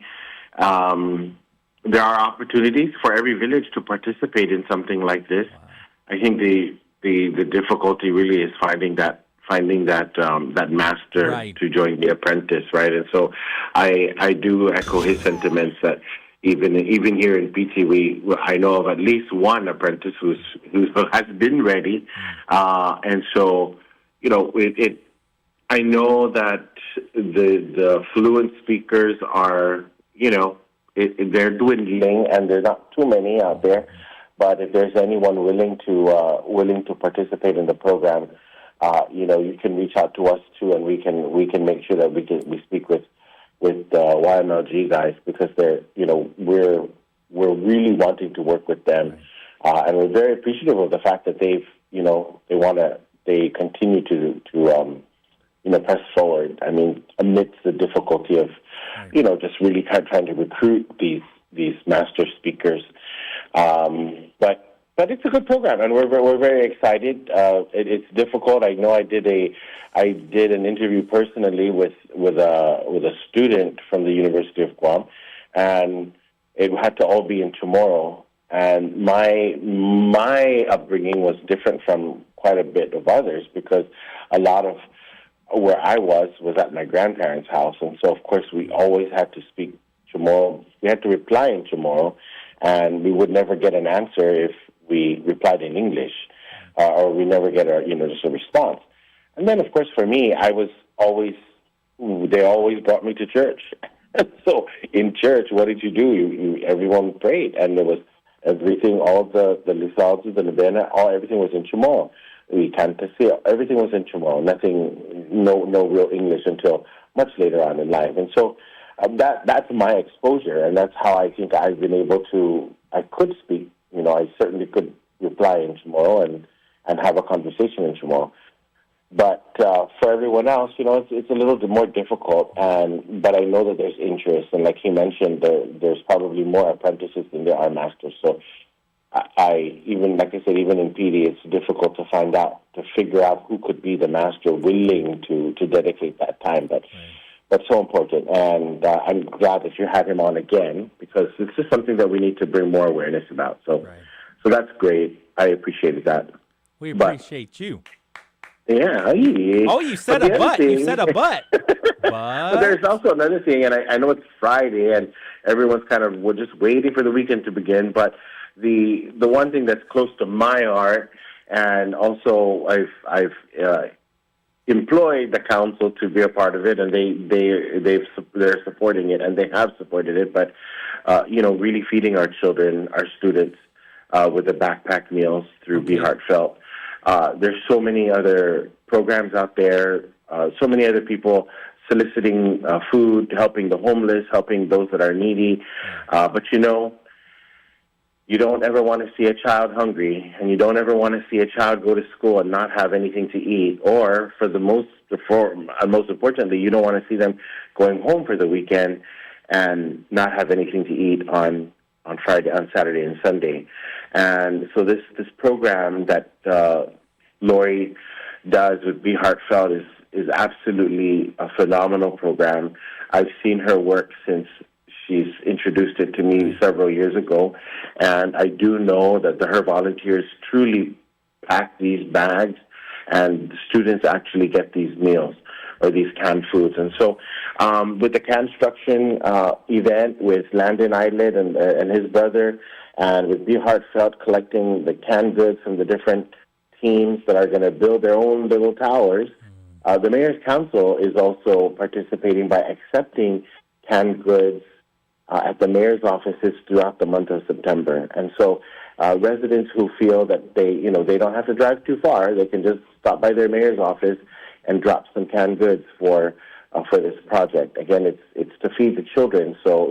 So we're asking that they're easily opened cans, so that they don't need a can opener, and something that the children will eat, right? So I just wanted to kind of share that with everybody. I know I have not said anything about it on the air, but I'll probably call again next week, or even when you're back in the afternoons, to share that again, because it's so important, because I don't ever want to see a child go hungry, and I don't ever want to see a child go home and not have a source of food throughout the weekend. So thanks for putting me on the air directly. Yeah. So again, every mayor's office, they can drop the canned goods off, right? Yeah. Yes. Every mayor's office up until September 30. It's like I said, it's just any mayor's office will accept it. It doesn't have to be your own mayor's office. Just every office will be accepting it for the Be Heartfelt drive and the construction event. Biba, thank you so much. Biba, yeah. All right. And, people talk about this weather. I actually like the weather. I love the rain, but I don't like the flood. Right. All right. Thank you so much, President. Of course. Thank you, too. If I don't see you sooner. And you have a great rest of your Friday. Will do. We're just starting out, yeah? You're right. Yeah, absolutely. All right. Okay. Okay, you guys. You take care. Good to talk to you. Always. Adios. Always. There you go. Our favorite, right? I mean, he wins all the time, too, right?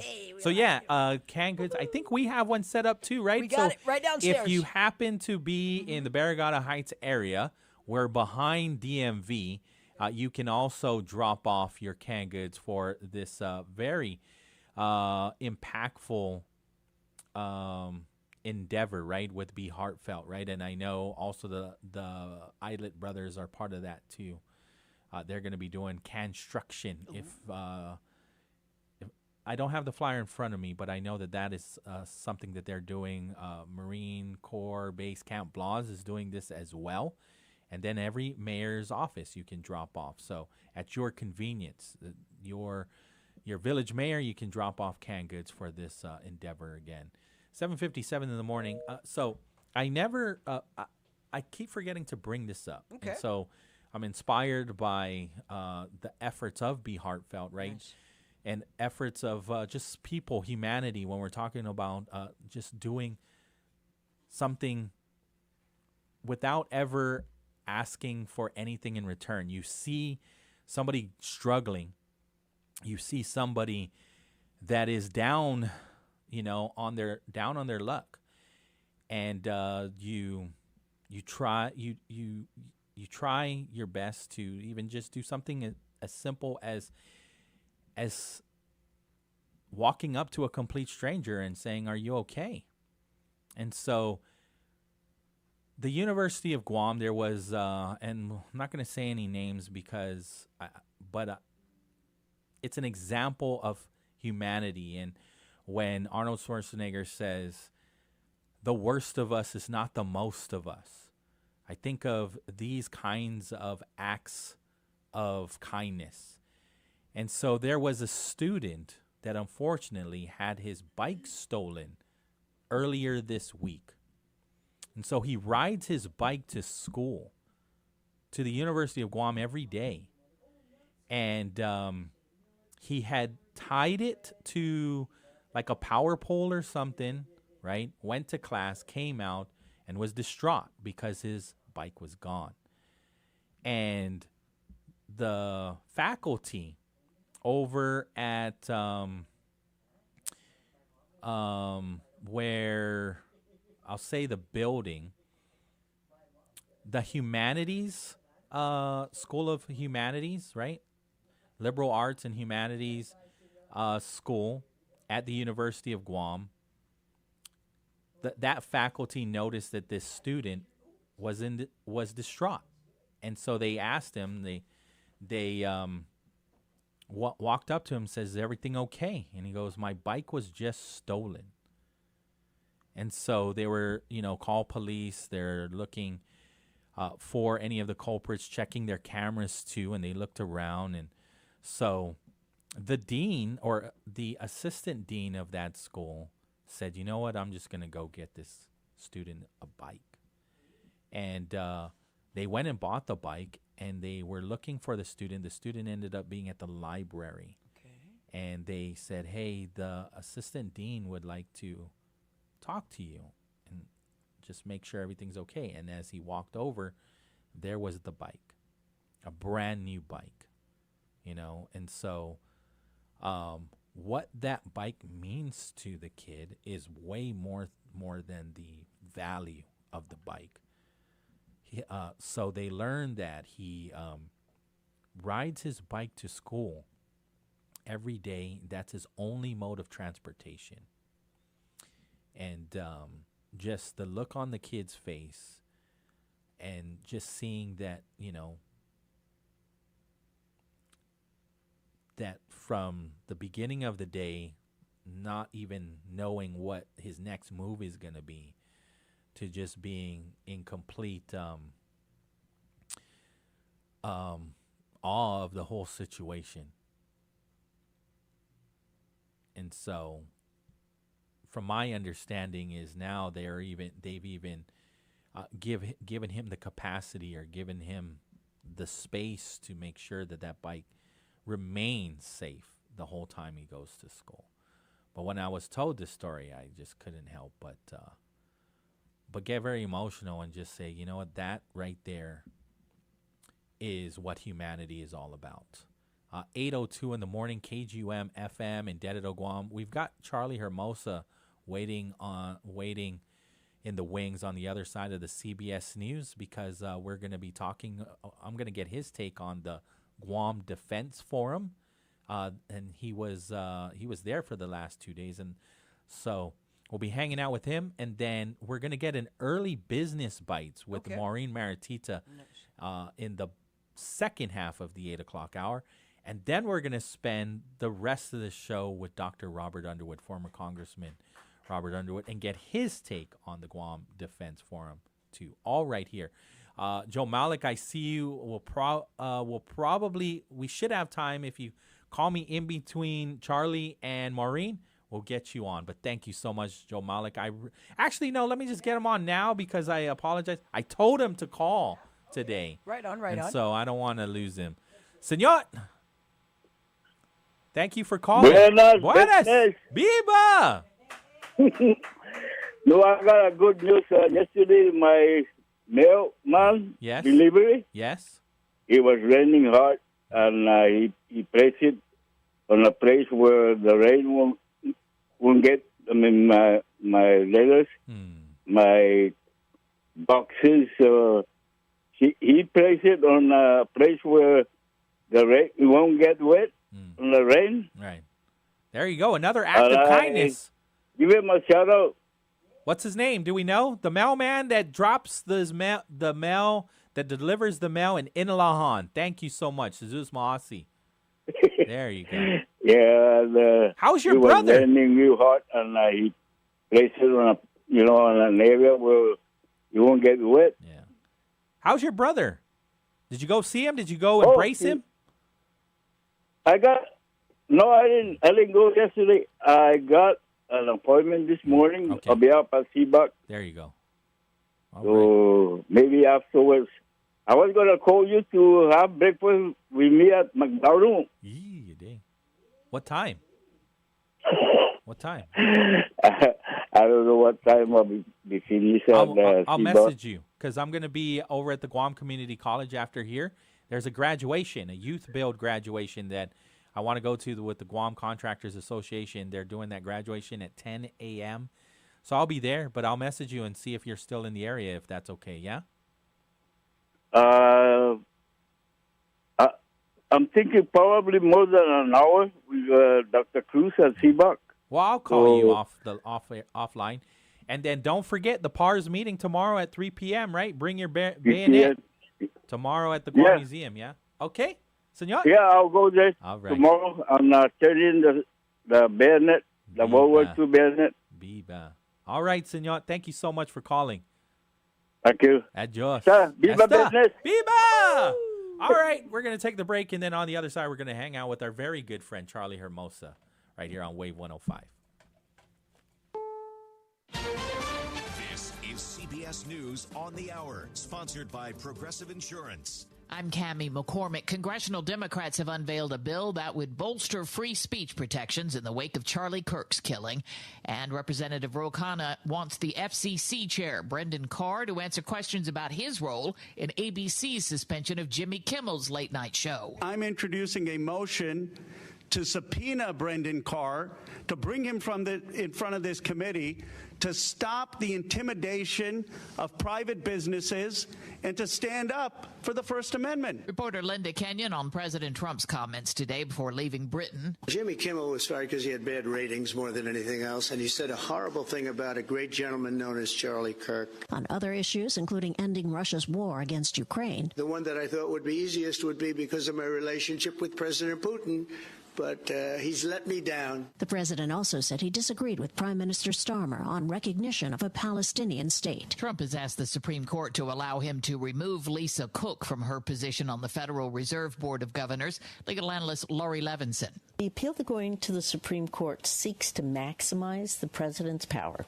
And it says, first, that Cook doesn't have any right to even challenge her continued service on the federal board. And moreover, it's totally up to the president to identify a cause for her termination. Trump alleges Cook made misrepresentations on mortgage filings. Health Secretary Robert F. Kennedy's new Vaccine Advisory Committee kicked off a two-day session today, focusing on a combination vaccine today, which protects against measles and chickenpox. CBS's Mark Strassman reports the committee will make COVID-19 recommendations on Friday. If the committee changes the recommendations for these vaccines, puts up impediments to consumers getting the vaccines, that is going to, of course, rankle many people who believe that these vaccines are key, especially to babies' health. A new study finds homeowners' insurance costs have skyrocketed 70% over the past 5 years. The data from ICE Mortgage Technology show the average homeowner with a mortgage now pays nearly $2,400 a year for insurance. Climate change is driving up the costs for insurance companies. Since 2017, we've actually seen the industry as a whole be in the red. Jeremy Porter is with First Street, which provides companies with climate risk data. He says a record number of homeowners are going uninsured. Not having any kind of protection all of a sudden is a much bigger risk. Porter says home buyers need to factor the higher insurance rates into their calculations. Correspondent Michael Wallace on Wall Street. Stocks finished higher today. This is CBS News. Sponsored by Progressive Insurance. Get renter's insurance to protect the things that make your place a home, including coverage for theft or damage. Visit Progressive.com. So my mother is thinking of switching from Verizon to Pure Talk, but she's worried the deal sounds too good to be true. Michael, she said, how can those Pure Talk people offer me the same basic service as Verizon for so much less money? I said, Mom, go ask Google how much Verizon spends on advertising and promotion. A few seconds later, my mother said, oh my goodness, $12 billion a year? That must be a typo. I'll tell you what I told my mom. It's not a typo. Verizon spends $12 billion a year on advertising and promotion, and their customers are paying for it. Well, Pure Talk doesn't spend that kind of money on commercials. Trust me, I would know. Consequently, they can offer you and my mother unlimited talk, text, and plenty of data on a blazing fast 5G network for just $25 a month. Dial pound 250 and say the words Mike Rowe, and you'll get an additional 50% off your first month. That's pound 250 Mike Rowe. Pure Talk. Everything you need and nothing you don't. A federal judge in Montana heard 2 days of legal arguments in a lawsuit filed by some young people against the Trump administration's environmental policies. Jim Krasula reports. The plaintiffs want the judge to block the president's executive orders promoting fossil fuels. 21-year-old college student Grace Gibson Snyder is part of the lawsuit. I know that we are operating from the truth, and I know that we have every right to have our constitutional rights protected. The same group of young people won a landmark global warming lawsuit against the state of Montana. Jim Krasula, CBS News. Spirit Airlines plans to cut its capacity by 25% in November. It's part of a restructuring plan and will come with layoffs, according to a memo sent to employees. Spirit has already announced it will halt service to a dozen U.S. cities, from Albuquerque to Birmingham. Spirit has twice filed for bankruptcy. I'm Cammie McCormick, CBS News.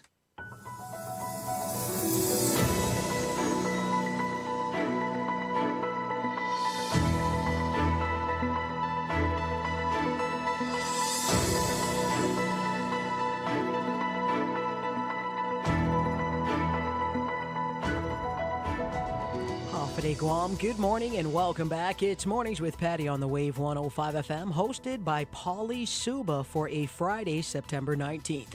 8:10 in the morning, and the show is proudly brought to you by Chili's Grill and Bar, the medical city where patients are partners. Hilton Guam Resort and Spa, Take Care Insurance Company, Our Island, your health plan. Subway, Eat Fresh, Wise Owl, the wise choice in animal care. Bank Pacific, where others place branches, we place roots. GTA, we start with you. Pat's Tinting and Detailing, and Sherwin-Williams Paints. Your local headlines for you right now. It's Skylar Obispo from the Marianas Business Journal and the Guam Business Magazine, and Landon Idlet of the National Weather Service in Teaden, brought to you by McDonald's. Bringing on the fall flavors at McDonald's Guam. Treat yourself to the pumpkin and cream pie, pumpkin spice latte, or pumpkin iced coffee. Hurry in for a limited time. It's at McDonald's. I'm loving it.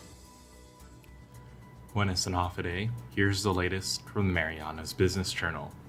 Lieutenant Governor Josh Tenorio opened the second day of the Guam Defense Forum, saying that the island is more than just a strategic location for the United States, and that planned military buildup and the future of Guam's economy need to be propped up by a skilled workforce. That was the general theme for many panel discussions during the second day of the conference across infrastructure, cybersecurity, and additive manufacturing capabilities on the island. Tenorio spoke on furthering the One Guam approach to the buildup, where local policymakers and the federal government need to have a collective vision for the island that continues America's military goals and gives the community more agency in its governance. Commander of Joint Task Force Micronesia, Rear Admiral Joshua Lasky, echoed the Lieutenant Governor's statements that investments in public infrastructure are needed and that Guam serves as America's linchpin in the Indo-Pacific. In more news, the Guam Power Authority General Manager John Beneventi said at the conference that the commissioning of the 198-megawatt Ukru power plant has been delayed to the end of the year. An independent contractor responsible for the plant told the authority that one of its 3 gas turbine generators requires both on-island work and overseas rotor repairs. The plant was originally scheduled to come online this month, but damage was sustained during the pre-commissioning testing in August. Beneventi said that GPA investments within the next 25 years, to include the new plant and its renewable energy plans, are valued at more than $4 billion. He added that $1.5 billion in undergrounding the island's electrical distribution system is the most important investment GPA can make, especially in light of damaging typhoons like Pangsangwa in 2002 and more recently Mawar in 2023. Beneventi called for more federal investment into Guam's infrastructure, not only to support the U.S.'s military mission on the island, but to also support the local community. Reporting for the Marianas Business Journal, the Wave 105, and Power 98, I'm Skylar Obispo. Good morning, Patty, and good morning, Guam. This is Landon Idlet with your National Weather Service forecast for Friday, September 19th. Showers and thunderstorms have been hovering around Guam overnight and are beginning to dissipate. However, we are not out of the woods yet. Another surface trough will approach, bringing another round of spotty showers and thunderstorms to the region today. Keep in mind, some of these showers could be quite heavy at times. The weekend isn't shaping up too badly, but still with a mix of sun, showers, and isolated thunderstorms. Keep your sunglasses and umbrellas handy, along with a plan B if your showers are threatening your plans. Out on the waters, we will see a gentle to moderate trades, combined seas of 3 to 4 feet, and a low risk of rip currents through the weekend. And out in the tropics, things are heating up. We're now tracking Tropical Storm Regasa, well west of Guam and near the Philippines, and Tropical Depression 25W near Wake Island. Fortunately, neither of these pose any threat to the Mariana Islands. September is National Preparedness Month, and preparedness begins at home. Visit FEMA's ready.gov/September to learn more about disaster preparedness and what to put in your emergency kit. For all the latest weather forecasting conditions, visit the National Weather Service on the web at weather.gov/GUM.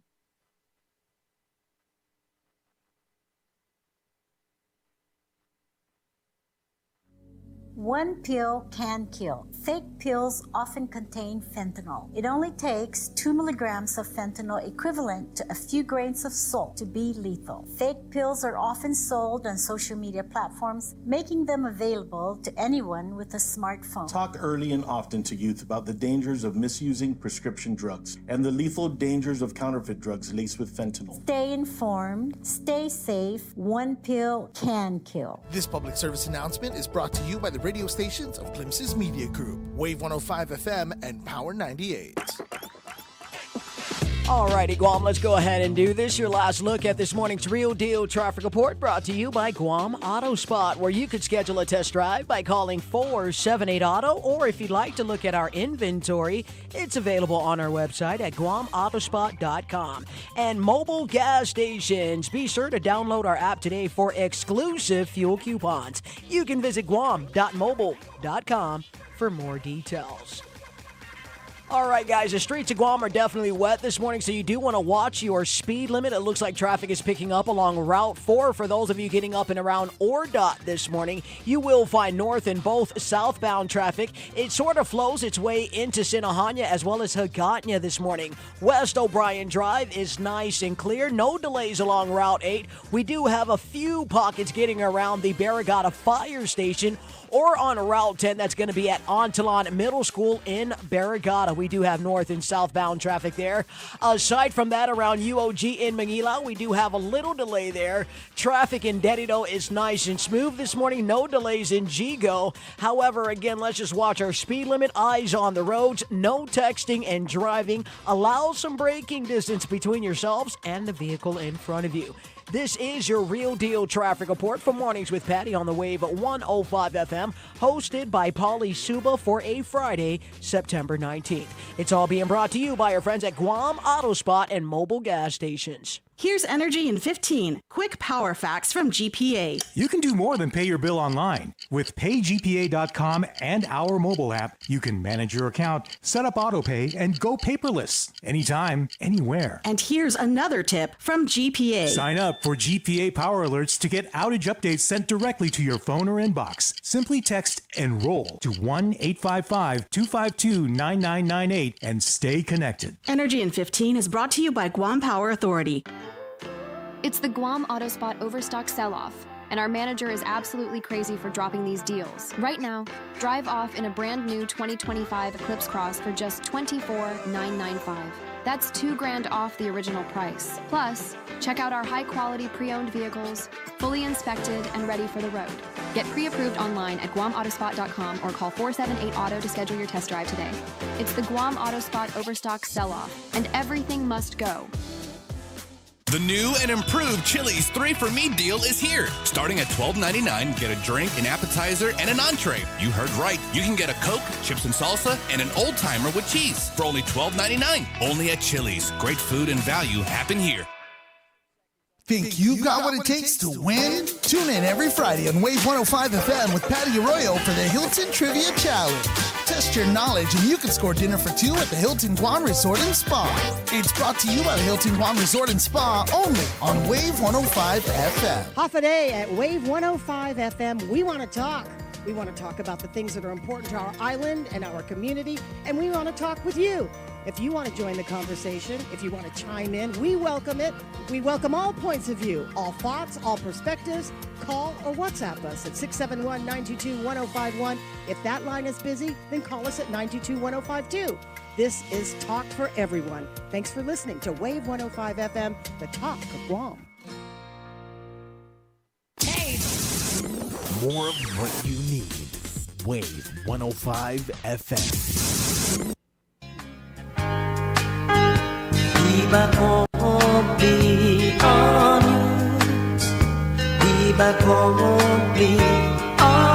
From Jackie and Malesu. Why are we playing? It's from Jackie. Jackie, she said, you know what? It's going out to, it's from your number one fan from the Catch. She said number one fan from the Catch. So there you go. Miss Jackie from the Catch? From the Catch. She said she's remember her. Yes? Okay. I still think of her. Really? All the time. Okay. Thank you, Miss Jackie. There you go. That's what we got. Suzu's Maasi. All right. And so to the phone lines we go. All right, fine. Our very good friend, Charlie Hermosa. Hafa Adai. Hey, Hafa Adai, good morning. Good morning, Dice and Pauly. How are you guys doing? It's Friday, right? Yes, I mean, nothing can go wrong. I mean, it's Friday, right? Absolutely. Nothing is going to ruin my day. No. Absolutely. And so tell me how the last 2 days have been for you, my friend, over at the Guam Defense Forum. What's your takeaway from all of this? You know what? I had a little bit of... I took a step back because while I was sitting there, obviously we had the head of the Indo-PACOM on Admiral Paparo, right? And I took a step back because I remember I was in D.C. At the headquarters Marine Corps when the initial subject was Marine relocation, right? That's how this whole thing started back in 2003, 2004. It was a Marine relocation. And I remember my boss, they gave him the study on how this thing would look like. When I left D.C., I think end of 2004, coming to 2005, the plan said that we would be done by 2014. I remember it. I'm digging. I've been trying to dig through my notes. But so it went from, Marine relocation, everything should be done by 2014, everything's good to go. And then sort of fast forward, right? I'm sitting in the room and I'm listening to all the different panels. And, one of the things that obviously I had hesitation to go to some of these forums because you tend to sort of hear the same thing. And my concern was that I would just get upset about nothing being done. And so, but I would say that this is probably one of the better ones that I've attended. And I had a really good discussion with Vera. I mean, we were just talking for a while, and I was honest with her. I said, I think this is one of the better ones that I've attended in the sense that there was good, lively, very transparent discussion. Now, whether you accepted some of the comments that were made, that's another part. Sure. But I felt that it really hit home on what was going on. The Admiral was very transparent on the security, on the what's going on in the Indo-PACOM. He was very transparent, very, I think very descriptive on some of the things that, China's been doing. Obviously, we went into the missile defense system. And then we broke off into the different sessions where pretty much hit everything that we've been discussing about this whole buildup now. Right. And so I wasn't there for. Maureen would send me some clips, right?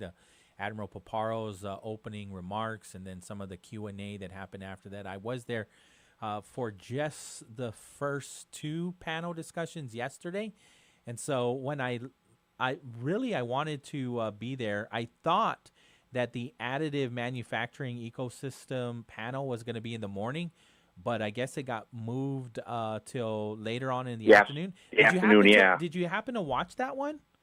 No, because I had to go teach. Sure. Oh, that's so. Yeah. Yeah. I was really looking forward to that, and I think Maureen was there, so I'm gonna ask her take on that one, because that one was something. Because this is what the governor has been talking about, right? Additive manufacturing and what that could mean for Guam and whatnot, and so I kind of just wanted to get your take on, obviously.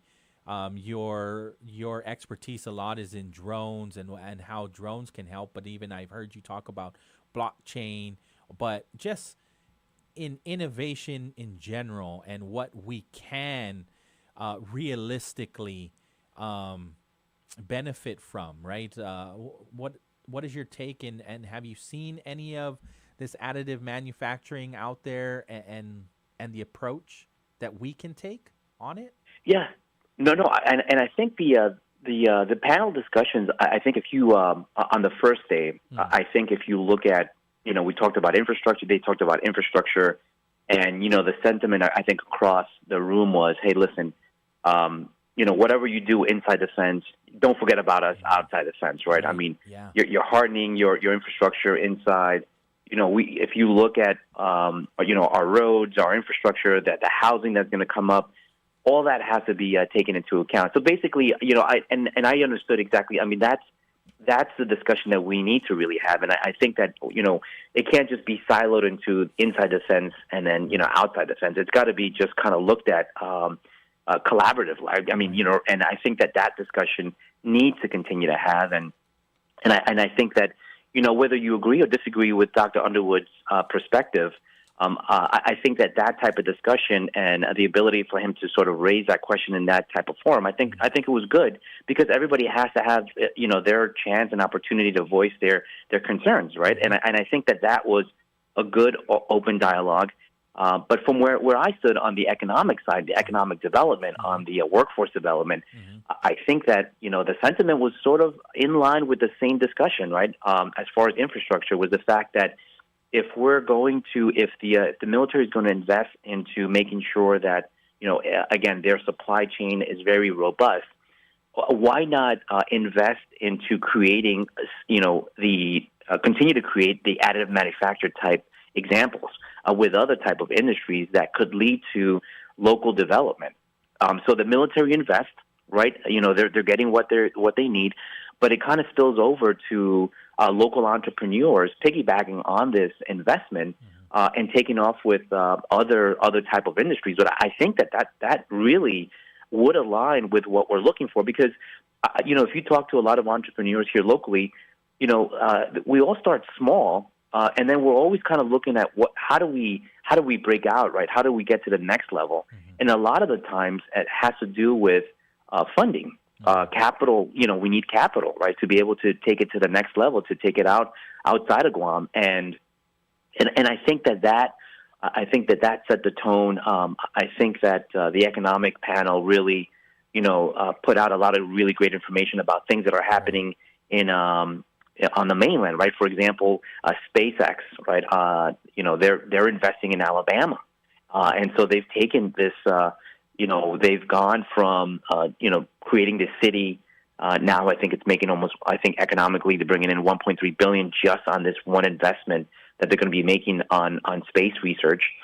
And then they looked at also at the Silicon Valley side of the world. All that was created through innovation, but it had to take a government type of investment to make those happen. So I think that I'm going to continue to piggyback off that. I want to continue to push that, because I agree with that approach that if we can get that level of investment, if the military is really looking at creating these robust systems for their internal needs, right? Because that's what they were talking about as well, right? Everything has to align with their sort of defense posture. But if we can create that avenue for our local businesses, our local entrepreneurs to take advantage of that, why not, right? If we built these facilities with these mega 3D printing machines, why not collaborate and maybe with UOG, GCC, trades, or open it up to the community to tap into those services as well and expand from there. That was my take from the economic development side, which I was really focusing on. Nice. And so I was watching the panel on policy making, right? Anita Borja Enriquez, the president of the University of Guam. What she said also resonates with me too. There's this constant battle of resources. There's limited supply of resources to include workforce. And so what happens to, and I see this in agencies, is they're taking from another agency for, to get their talent.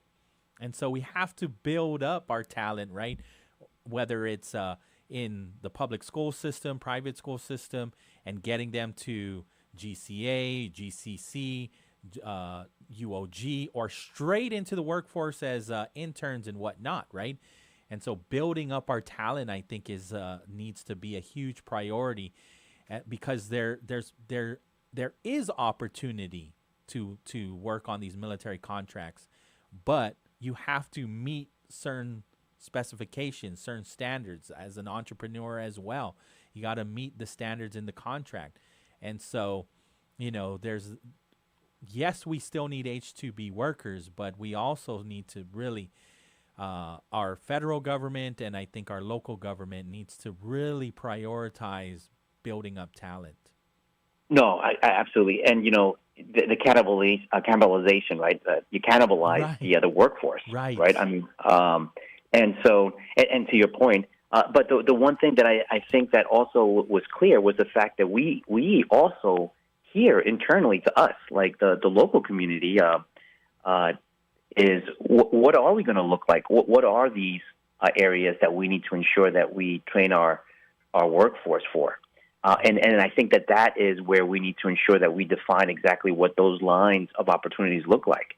Mm-hmm. And then we backtrack all the way to grade K, first grade. Okay, we're going to start training you in coding. And this is just an example. I'm not saying this, but we're going to start training you to like code. It. Right? Baby geniuses. I'm down for that. Yeah. Right. No, yeah. But the thing is, I think that what we've seen in other areas has been the fact, like, even if you look at Silicon Valley, when they were really building up, 5, 6, almost like 10 years ago, they were taking, their workforce straight out of high school. They were saying, listen, it's great. You want to go to Stanford, learn computer science. But, there was actually a study done that the amount of textbook learning that was taken from, like, say, a Stanford over to applied into a Facebook, a Google, was only 20%. Yeah. And so because Google and Facebook say, listen, great, thank you for showing me your diploma, but I want you to sit down and you need to learn the way we code. This is how we do things. Sure. And so I think that we should take that same approach and saying, the whole, we have different avenues to be able to train our workforce right now. We have them all. We have trades, GCC, UOG, right? We have certificate programs. And I think that now that we have that, now we have to make sure, okay, 5-10 years, what do we look like? What are the different industries that we're going to be tapping into? If it's 3D, or additive manufacturing, we started to send folks into the school in Virginia to get trained up, and I think we have actually some students have graduated. I think 3 or 4 students have gone through the program, and so now they have that knowledge. They come back, and now they're going to start building up. So if additive manufacturing, if that's the vertical that we're going to go after, then let's start backtracking, back down to the middle school, right? So to get the 3D printing there. Be intentional, right? Yeah, absolutely. For sure. And so that's from the workforce development. I think you've always heard me say I post a lot. I said I will challenge anybody. I will challenge anybody that says that we do not have the workforce for us to be able to participate in in tech, in manufacturing. Right. But we all have to understand that if that's what we're going to do, we got to train. Like nobody, I didn't go to school for, I wasn't, grammar school. Nobody taught me anything about logistics or supply. I mean, we all have to learn it at some point, right? And so I think that's I don't think anybody's born an engineer. Everybody kind of learns a little bit about what they like, electrical, mechanical, design. So I think that I will battle anybody. I will go head to head that says that we do have the workforce. It's just that, just similar to my students at UOG, every time I start the year, I always say, okay, who's going to leave off island once they graduate? And you should see how many folks raise their hand. And I have to ask them, like, why? And I tell them, I said, please, like, promise me. Like, I'm going to share all my knowledge, but I need for you to stay here. I need you here. Like, but we need to create that cycle for them, right? If they've gone through UOG, or if they've gone to GCC, we have to show them that, okay, outside of once they graduate, once they finish their programs, the certification programs, this is what we have for you. And right now, I think that's the missing part because they sort of just look at it as like, I don't really want to work in the military. Hospitality, love it. So my parents work in it, but not really for me. And they start going down the line. And then, the only other option is to look outside. So we gotta close that loop. Right. We really have to close that loop on how we're going to look like in 5, 10, 15 years. And then strategically, and one of the last words that I think Dr. Jones used yesterday was, enough with the strategic planning, right? We have to have strategic action. Like, we need to do it now. Like, we can't, enough planning. We all know what needs to get done. Let's start doing it. We got to have the political will. And yeah, absolutely. I appreciate you, Charlie. Our publisher of Glimpses Media is in the studio, so she's been listening to the conversation. She just walked in, Maureen. And so before I let you go, Charlie, any takeaway from what Charlie said? I think Charlie's quite right. What we have to counteract is the very natural tendency of our young people to want to go off island and get some experience. And if they do, track that and encourage them to come home. Absolutely. That's exactly it. We've got to be able to close that loop.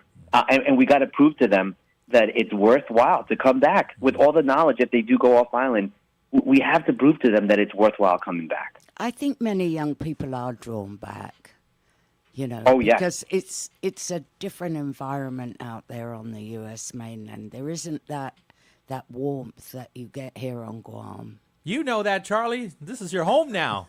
Absolutely. You adopted me. You can't get rid of me now, I appreciate you so very much. Okay.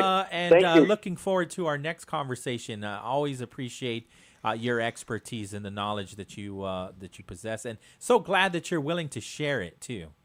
Absolutely, I appreciate it. Thank you so much, right, Pauly. Maureen, have a great weekend. Okay. All right, Thank take you. Care. 8:36 in the morning. We're just going to take a quick break, and then on the other side, Business Bites with Maureen Maratita, our publisher of Glimpses Media, right here on Wave 105. The new and improved Chili's 3 for Me deal is here. Starting at $12.99, get a drink, an appetizer, and an entree. You heard right. You can get a Coke, chips and salsa, and an old timer with cheese for only $12.99. Only at Chili's. Great food and value happen here. Are you planning a trip to the Philippines? Why not come back feeling healthier and more rejuvenated? At the Medical City, we offer world-class healthcare services, including comprehensive executive checkups and top-tier aesthetic treatments for as low as $530. Imagine lounging on white sandy beaches, shopping at top-tier shopping centers, and indulging in premium healthcare all in one vacation. Book your getaway now and experience the best of both worlds. The Medical City, your trusted partner in health. Hafa Adai, Guam. Landon Idlet here from the National Weather Service and with the Guam Power Authority. National Preparedness Month is here, and preparedness starts at home. Does your preparedness kit have water, food, flashlights, first aid, spam, and some snacks for the kids? Great! Now lend a hand, check in with a neighbor, especially our Banamku, and make sure their kit is ready too. Preparedness is for the family, and it starts at home. NWS and GPA preparing Guam together. For more tips, visit ghs.guam.gov and follow GPA on Facebook and on Instagram. Every company needs money for investments to help grow or working capital to take on today's economy. That's why Bank Pacific's commercial loan officers stand ready to help you. We offer several programs tailored to assist companies to get to the next step, or perhaps for a startup, including working with SBA and GITA. Bank Pacific. And we want to be your partner. Equal opportunity lender. Credit conditions apply. Hafa Adai, Guam. Engage in a conversation made for the veterans of Guam with Johnny and Miss Bobby. We want to hear concerns and comments. Tune in every Wednesday for our new time, 10 a.m. to 12 p.m. on Wave 105, the talk of Guam. Hafa Adai, Guam, si Pauly, Suba. Don't forget to catch The Bright Side every weekday afternoon from 2 to 6 on Wave 105. From big laughs to big issues, if it's happening on island, we're breaking it down with island leaders, business owners, and you. I want to send so much love to our sponsors, Micropack, Local Jerk, GTA, Sherwin-Williams Paint, Chili's, and Subway. Take a break from all of that shade and join the bright side on Wave 105. Think you've got what it takes to win? Tune in every Friday on Wave 105 FM with Patti Arroyo for the Hilton Trivia Challenge. Test your knowledge and you can score dinner for two at the Hilton Guam Resort and Spa. It's brought to you by the Hilton Guam Resort and Spa only on Wave 105 FM. The views and opinions expressed in this show are that of the show hosts, guests, and callers. They do not necessarily reflect the views and opinions of the staff and management of Wave 105 FM, Glimpses Media, or any of our partners. As we strive to provide quality, respectful, and engaging content, we welcome you to participate in the conversation. Thank you for tuning in to Wave 105 FM, the sound of Guam. Enjoy the show. I don't wanna lose your love. I know I'm gonna miss the feeling of your sweet love. Heck yeah. I haven't heard that one in a while. You got to send me that one. I want to listen to that in my car. Stop, Pauly. Yeah. Quit it. What you doing? All right. Officially, it's Business Bites. We're doing this a little bit early, and I thank you so much for allowing us to start a little bit earlier, 8:40 instead of 9 a.m., because we're inviting also Dr. Robert Underwood to give his perspective. I defer to Dr. Underwood anytime. He mentioned, I have a lot to say. Are you sure? I'm like, I'm going to give you as much time as you need, sir.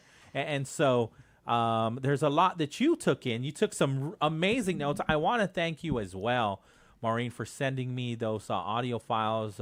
So I was able to grasp the essence of the forum through Admiral Paparo. Teamwork, Pauly. Yeah. And, I had a eureka moment and decided I'd send you the clips. Thank you. You have, before we start, you said you mentioned, since we're talking about random acts of kindness, you have have one? Yes. So this is ages ago, but I was in Payless at the mall, and I did my shopping and went up to the register, and there were two people kind of interacting with the cashier, and I wasn't quite sure what was going on, but it turned out that the lady had insufficient funds to pay for her groceries, and she was starting to put items back. Away. Right.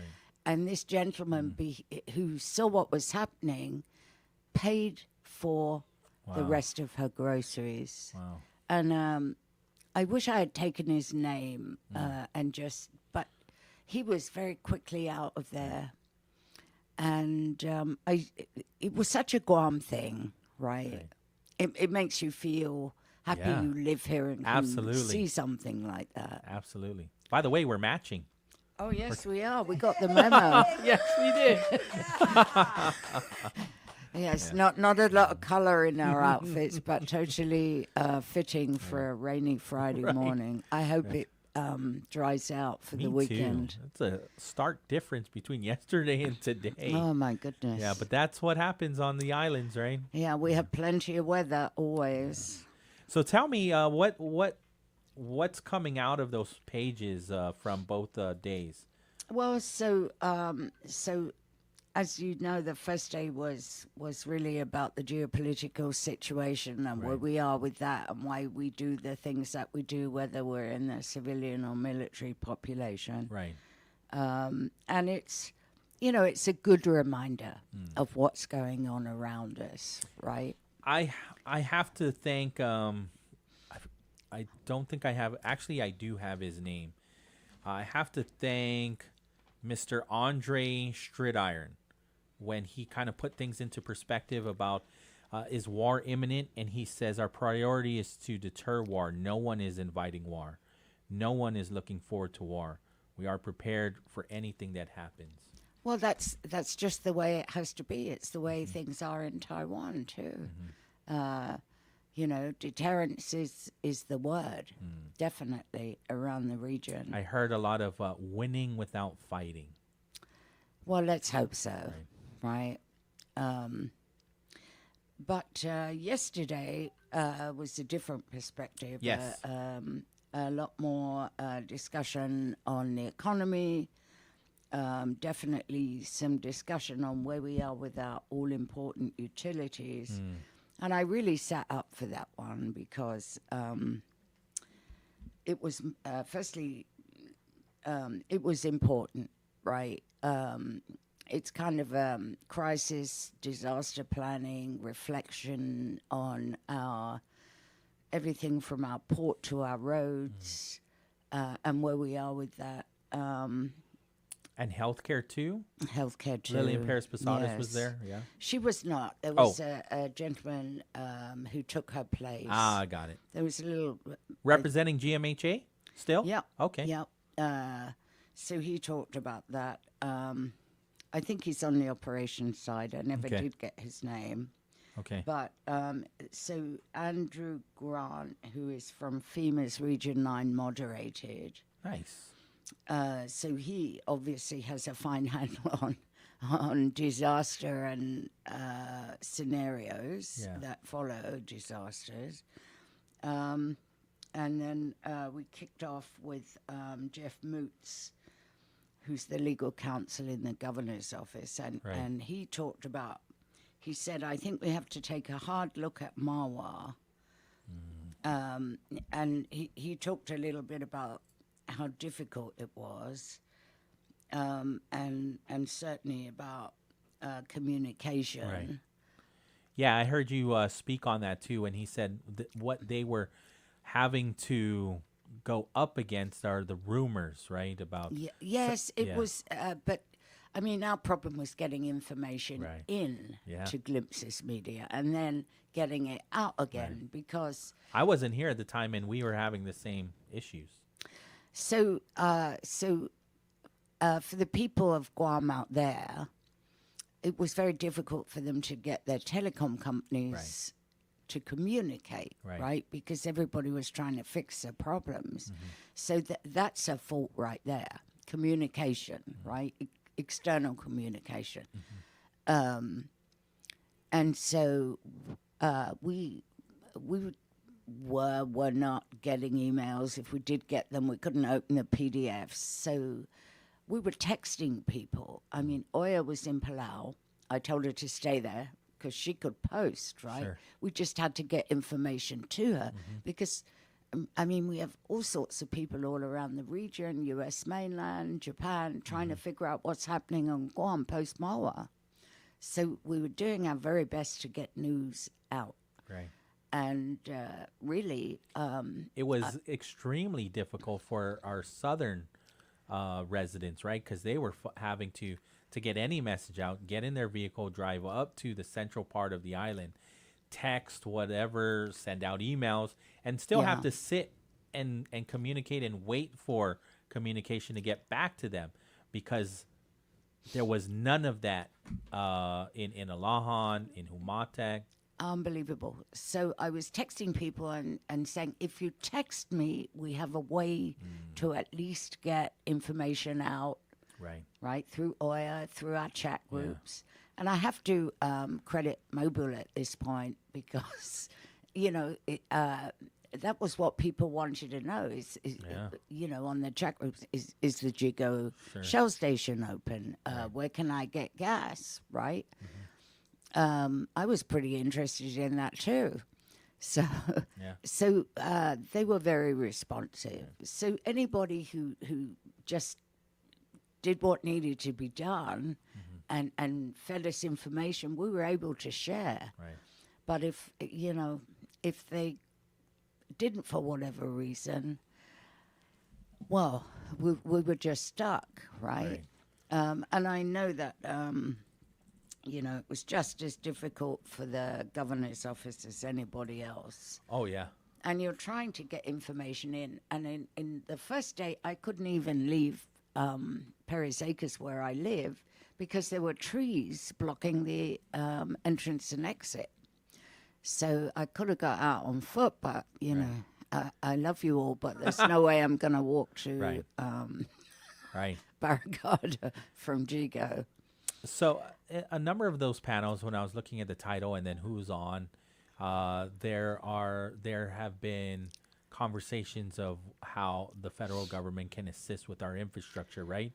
Well, you know, the port came up, of course. The port is everybody's port. Right. Anything that comes in is for all our stakeholders.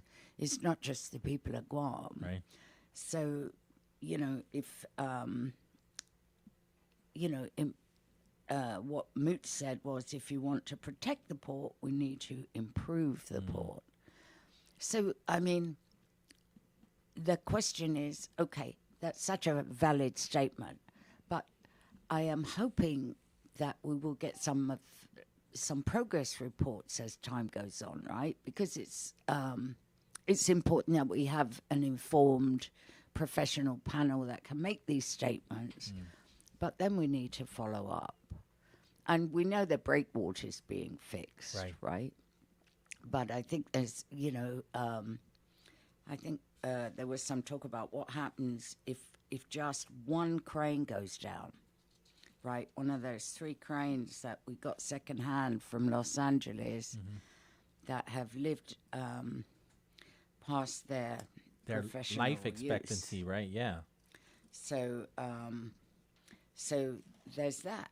And then there was talk about rehearsals, right? Rehearsal for disaster scenarios. Right.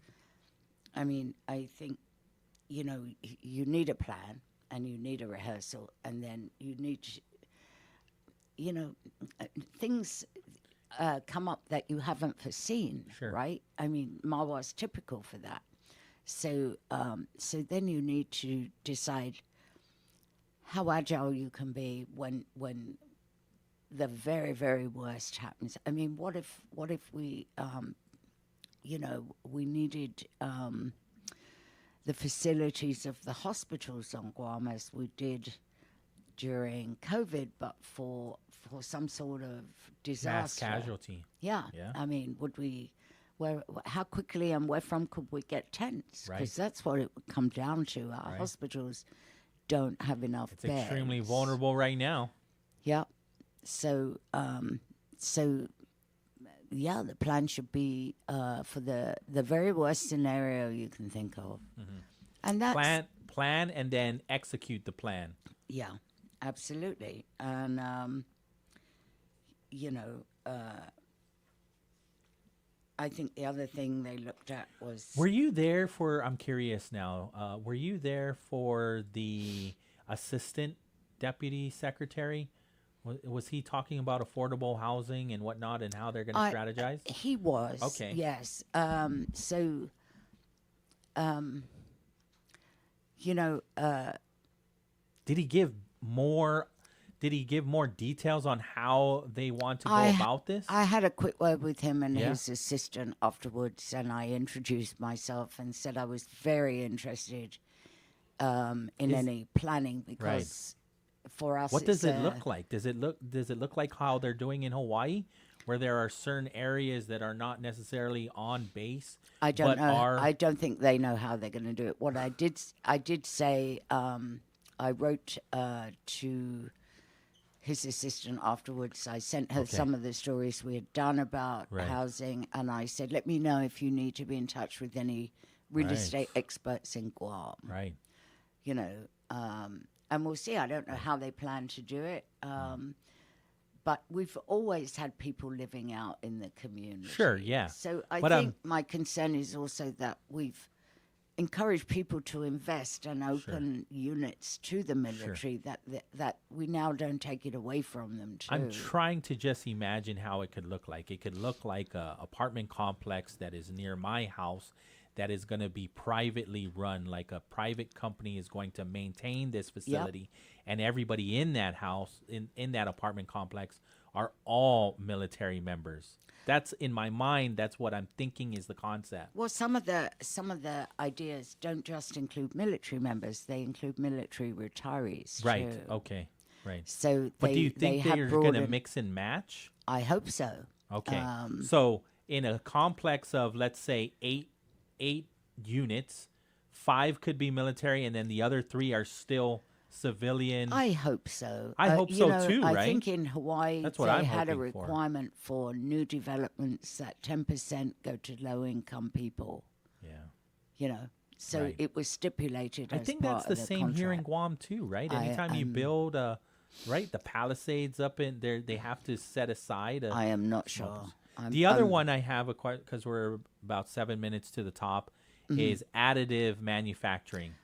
Well, I have sat through a couple of presentations on additive manufacturing, and I get how important it will be, certainly for our ship repair industry. But I am now at the point where I would like to see some of that happen, and for us to stop talking about it. I know there's training going on. Like what Charlie was mentioning, strategic planning, yes, but strategic action now. And so Yes. listening to that panel discussion, did you see now, did we move the needle? I think we have, Okay. and I think you know, if you looked around at the audience, we had a terrific mix, right? Yes. There was the movers and shakers of the local leaders, but regional. There are so many people in the same space. But now we need to take this agenda, right, and revisit it and update people, because Right. if it's just another talking shop, right, it loses well, it credibility. can't be in vain. I mean, Attorney Right. Pete says, he didn't go, but it's just lip service. It can't be lip service. Right.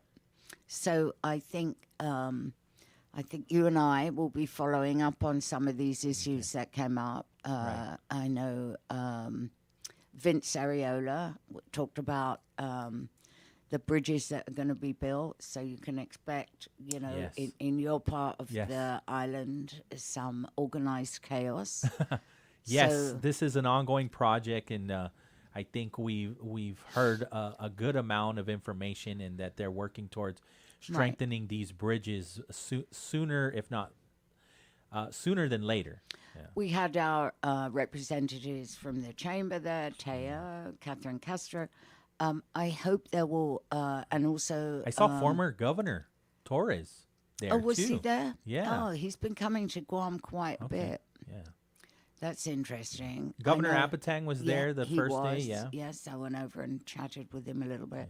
So, so my point is that we now need to follow up on all these important points that were Right, raised. right. And I would Absolutely. like to say that, yes, I thought it was a great idea to go and for Virita Pasner's office to go and get the funding to do this, Yeah. and kind of organize the perspectives, which was so Reconvene important. the Economic Committee. Reconvene kidding. that. Yeah. That's what I'm talking about. It can't be lip service. We're talking about all this partnership and whatnot. But at the same time, they've decided to not convene that economic committee where you have 22 federal agencies speaking with our local government I know. on And how we have can- no idea what's being decided and can't give important input.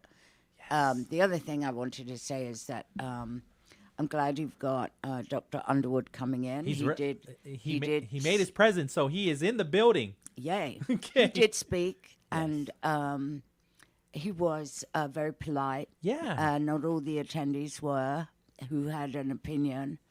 And so I think people listen to him because he's smart, and also he knows how to well-versed. present a point. Absolutely. I mean, whether he's the president of the University of Guam or congressman, research with PCIS, I mean, he's well versed. He's connected. Yeah. He's built relationships all across the world. So it isn't only about disagreeing; it's about listening Sure. to other points of view. Absolutely. Yeah. So on this note, I am going to go about my All right. business. Yes.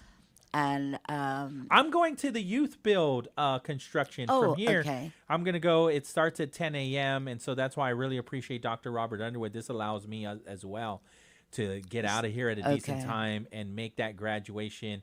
It's at the GCC Multi-Purpose Auditorium, and it is celebrating participants who transform their educational and career trajectories through the free comprehensive program designed for high school stop-outs ages 18 to 24.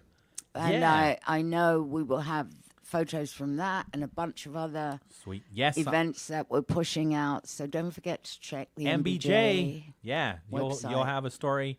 I just posted, you probably saw it already on the policy making panel. So that's up on mbjguam.com. And so people we will can have some regional news too. There you go. We'll look at all the islands. So thank you for... Thank you, Maureen. Thank you for deferring as well and having an earlier business Happy bites. to keep the seat warm for Dr. Underwood anytime. All right. 8:58 in the morning. We're good, right? Yes, sir. Okay. We will take the break on the other side.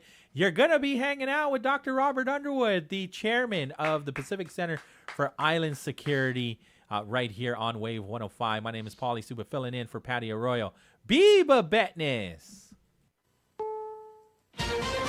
This is CBS News on the Hour, sponsored by O'Reilly Auto Parts. I'm Cammie McCormick. Congressional Democrats have unveiled a bill to bolster free speech protections in the wake of Charlie Kirk's killing. Senator Chuck Schumer. One of the great hallmarks of our country is free speech, whether you agree or disagree. And this administration is trying to snuff it out. They don't want people to even speak when they don't like what they say. Representative Ro Khanna wants FCC Chair Brendan Carr to appear before Congress to explain his role in the suspension of Jimmy Kimmel's show.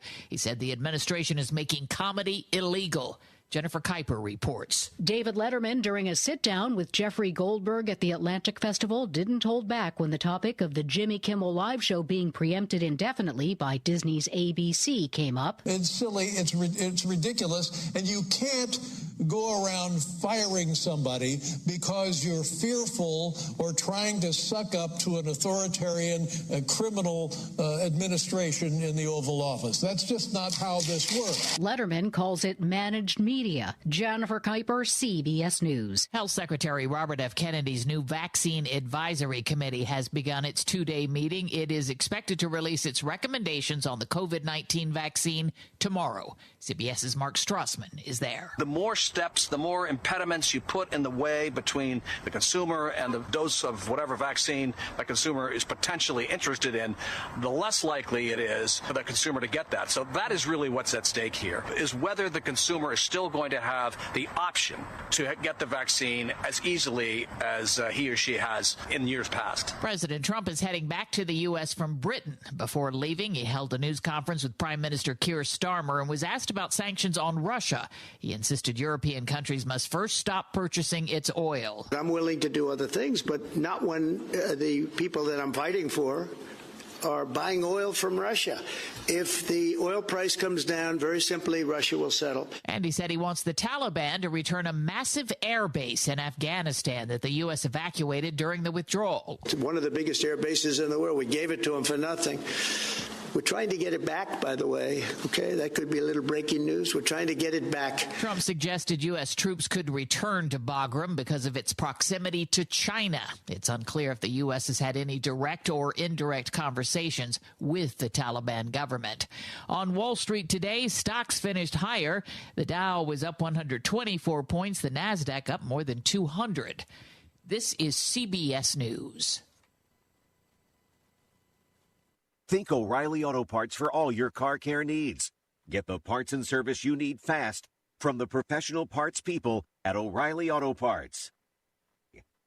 The IRS finally caught up with Louie. I hadn't paid my taxes in 8 years. I owe the IRS a lot of money. Louie was in deep trouble. We're going to take your house, put a lien on your bank account, garnish your pay. They don't care. They're going to take your paycheck. Louie found out about Optima Tax Relief, the leading tax resolution firm. A-plus rated by the Better Business Bureau, they've resolved over $1 billion for their clients. Optima Tax, they help me. They calm me down. They make me feel comfortable, and I trust them. Louie has a lot to be thankful for. I don't owe the IRS anymore, and I'm able to live comfortable life, a lot better life. It was because of Optima Tax. For tax help you can trust, call Optima now for a free consultation. Take it from Louie. If you owe the IRS, don't go it alone. Give Optima Tax a call. They can help you. Call 800-343-6460. 800-343-6460. 800-343-6460. Optima Tax Relief. Testimonial from an actual client. Some restrictions apply. For complete details, please visit OptimaTaxRelief.com. Death by chocolate? Not likely. Here's Deborah Rodriguez. Freaking out about getting older? Try chocolate. Results of a trial by researchers at Brigham and Women's Hospital show cocoa extract supplements may actually help you live longer by slowing down the inflammation that accelerates aging and reducing the risk of chronic disease. One of the authors, Dr. Howard Sesso, says the results call for more attention to the advantage of plant-based foods for cardiovascular health, including cocoa products, which are rich in flavonols. Others include fruits, vegetables, and tea, all hailed for their antioxidant properties. Deborah Rodriguez, CBS News. Uber Eats will soon be using drones to deliver some meals. It's partnering with a drone company called Flytrex, and the two will begin deliveries in test markets by the end of the year. It's the latest partnership in the fast-growing drone delivery space. I'm Cammie McCormick, CBS News. Talk the way it should be. Wave 105 FM. The views and opinions expressed in this show are that of the show hosts, guests, and callers. They do not necessarily reflect the views and opinions of the staff and management of Wave 105 FM, Glimpses Media, or any of our partners. As we strive to provide quality, respectful, and engaging content, we welcome you to participate in the conversation. Thank you for tuning in to Wave 105 FM, the sound of Guam. Enjoy the show.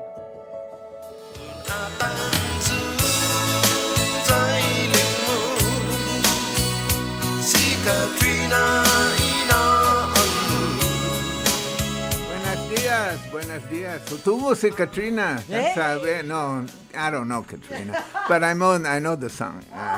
Frank Bokungo Pangilinan. Yes. Yeah, no, great guy, great singer.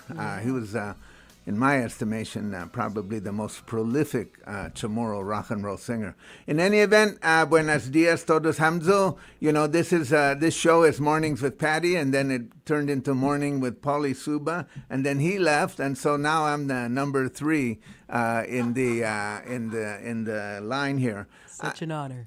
Yeah. So, we've just concluded, and I know Maureen Moratita was here talking with Pauly earlier this morning about the Guam Defense Forum. And I was there for most of the first day and probably about half of the second day. And I have a lot of reflections upon it. And I have some very, very serious concerns and some criticisms. I want to preface some of that remarks by just asking you to think about what this means for you and our lives here in Guam, and the lives of our children, and particularly of younger generations. So now as I think about it, it's not just my children are all in middle age. So now we're talking about grandchildren and probably talking about eventually great-grandchildren. So trying to figure out what all of this means, and in the whole history of the island, what this means. So in that context, what was this Guam Defense? What were the origins of this idea of having a Guam Defense Forum, and who really wanted it and who really needed it? And I'm just assuming that probably some people in the Department of War now, they should have called it the Guam War Forum instead of the Guam Defense Forum.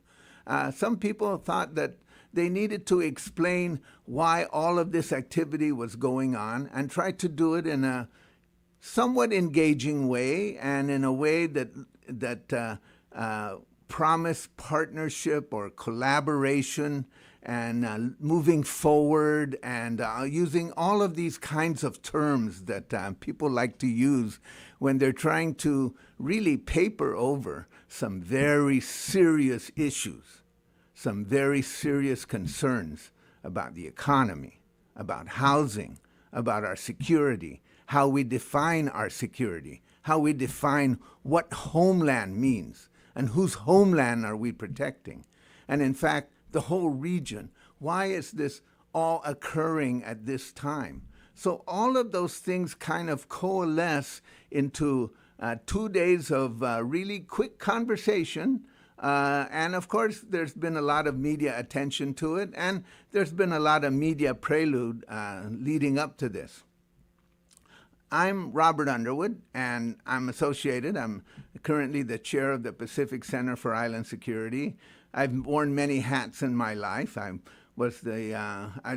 like to tell people I was the former lots of things, you know. So I was the former non-voting delegate to the U.S. House of Representatives, very familiar sitting on armed services, very familiar with briefings, very respectful of the military. Military has a tough job. I'm not disguising that. I don't, so people ought to understand that the criticisms does not come from a lack of respect or regard for the difficult job that the military has. And they do a good job within their lane. What are they supposed to do? They're supposed to think of the worst case scenario and plan for the worst case scenario. And my question is, why do I have to live in that worst case scenario? That's always my question. Why is it that my community has to live in that worst case scenario? And of course, there's historical and geographical justifications for this. Oh, don't, it's just like the cards you're dealt with. It can't be helped that Guam is near areas of conflict. But all of those things are defined externally. They're all defined externally. The question is, when are we going to get the opportunity to define that internally? What is security for the people of Guam?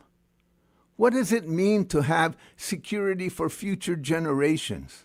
What does it mean to have a self-sustaining economy that is not subject to the variables of military planners? What does it mean to have the opportunity to have decent housing? What does that mean? And how do you work towards that? That's the responsibility we have to ourselves. And that's the responsibility leaders have for protecting the security interests of the people of Guam. And so I don't think those questions were dealt with in a robust way, because the way that the conference admittedly was primarily DOD or DOW organized, and they had a lot of good speakers. They had Admiral Paparo, they had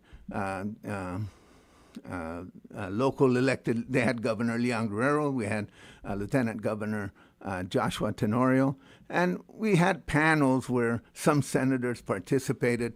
But in general, the assumption was that whatever it is that's going on in this part of the world justifies whatever it is that they're doing on this island. So you have to ask, what is going on in this part of the world? What is the threat assessment? That's a term that likes to be, the people, planners, war planners like to use. What is the real threat assessment? And what does China want? And is China really want to invade Guam? Is China really interested in coming to this part of the world? Is that really in the cards? Or is China interested in assaulting Guam in case the U.S. decides to enter into a conflict over Taiwan? That's a different issue. So when you look at it that way, the broader issue becomes what happens to Japan, or South Korea, or the Philippines, or Thailand, or Australia, or any of these countries. Are they interested in participating in a conflict over Taiwan? I think in general, the answer is there's a lot of hesitancy over that. But it seems to be full-blown for U.S. military planners. There's so many things that happened during the course of the conference. And I have to make comment on this. Of course, the people who were representing the Department of War, those in uniform and those in civilian clothes, were all, very kind and, solicitous and to some extent, always saying Hafa Adai and trying to say, I don't know what they're trying to say exactly. I'm not trying to make fun of it, but it was sort of garbled. And I was reminded this morning by, one person I remain in contact with who was telling me that Guela Zanguelo, maybe they should have been saying Guela Zanguelo, because that's what a Chamorro does when they're going someplace they don't know. A Chamorro is asking for the spirits to guide and protect them in areas that are unclear, uncertain. So instead of saying Hafa Adai, they should have been saying Guela Zanguelo, Cocina Zo Malofan.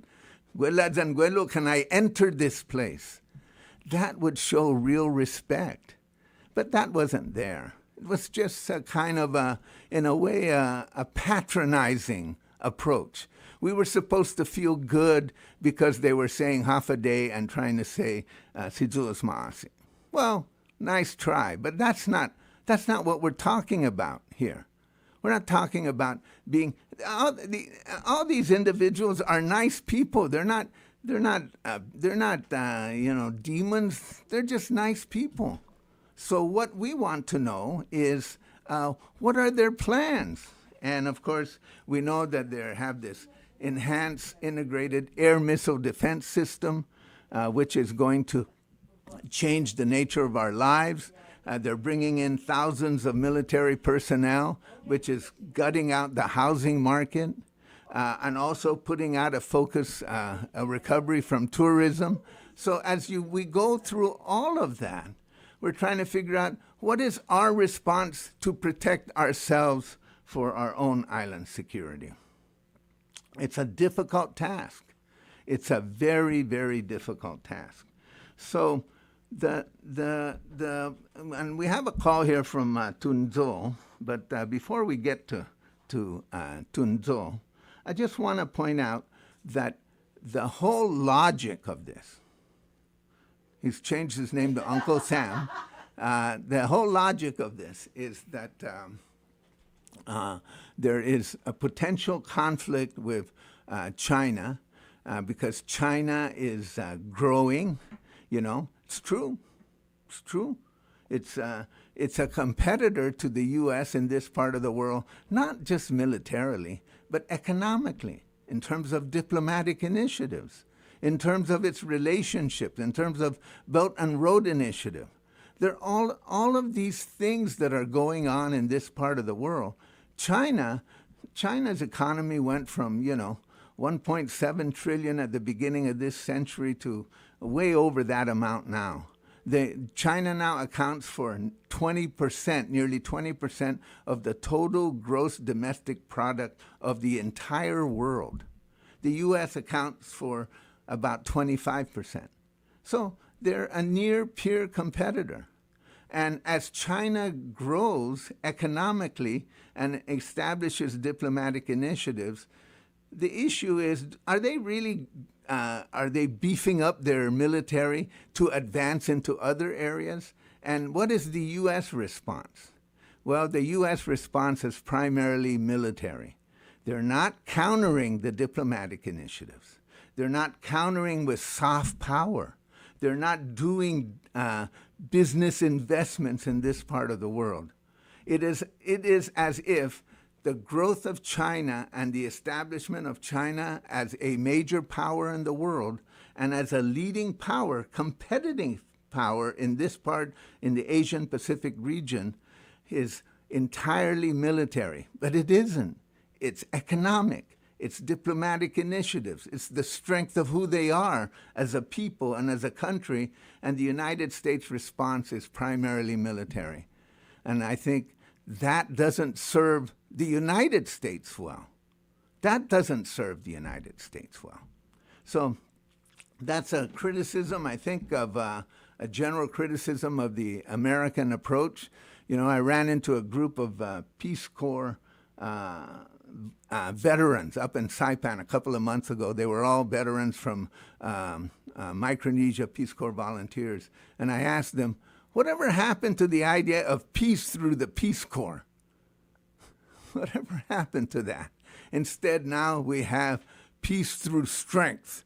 The martial, the strength, the notion that the only American counter to these economic and diplomatic initiatives is someone in a military uniform. Very, very short-sighted. And in the end, is not going to be as productive as they think they are. Okay, so is Uncle Sam? Yes, sir. Uncle Sam, go for it. Buenos dias. Buenos dias, Doc. Malika, sound check. Malik, claro? Claro. Okay. Si Jesus masih ni todi tito mo. Question no por esse sino no sa ani americanos ta tatunga na pud ekonomia. No, da pud ekonomia sta kalan lalad americano. Loy americano tumutuhon no na anahano si Henry Kissinger dan si Nixon. Na mababay perwatu China ni pero matsogi todi careta, magago, sapatos, todo con todo enay bonito na fernelan yung nasa-serve na made in China, todo, no? Claro. Fes claro na put bizon o season na salapi ano pa China, no? Eso na maganda put rason put esti militar na natsulitan, no? The mananalo yan ancestral lands. Kasi tano the idukway didi nesti na zanginestay ancestral lands gini militar mana tano edzo na tano sumaga gi gobernamento zangin pero manatset pino para ekonomiya isla. Now question no guatano no gagi oka point the ezi oka point gagi inventory inangokun tano sa moro the militar antes man maninyuli tano no ginini taw-tawtan ni natibo bago i-gobernamento sumutsuli tano gi inangokun tano sa moro is land trust. Pues esti na no legislatura malagin sa Bill 182-38 the pumatsuli itano ginin-oka the pero mananalo itano gi dueño ni bumendi gobernamento takti ginit 95 1952 es question no Hafa Adai man na tungo gobernamento na una para manulit tano gini nangokun tano dan ancestral lands. Kasi sa mga munaan man sa gwasya mananagan do. Si Diyos Masi, ha? Adios. Si Diyos Masi, Tilo. No, the question is about land takings and basically trying to figure out if in previous times, especially right after World War II, the military took lands under very it was legal, but it was very harsh circumstances. And they took it, and military officials planned to take certain lands, and they ended up in military courts. And, we know the whole saga of that. So part of the process of returning some of that land, as land goes into the hands of the government of Guam, some of that land was tried to be returned to individual families or put in the Chamorro Land Trust. And now it seems that the government of Guam itself is engaging in some of those practices by taking some of that land and using it for purposes other than the intended purpose in the Chamorro Land Trust, in Angokun Tano Chamorro.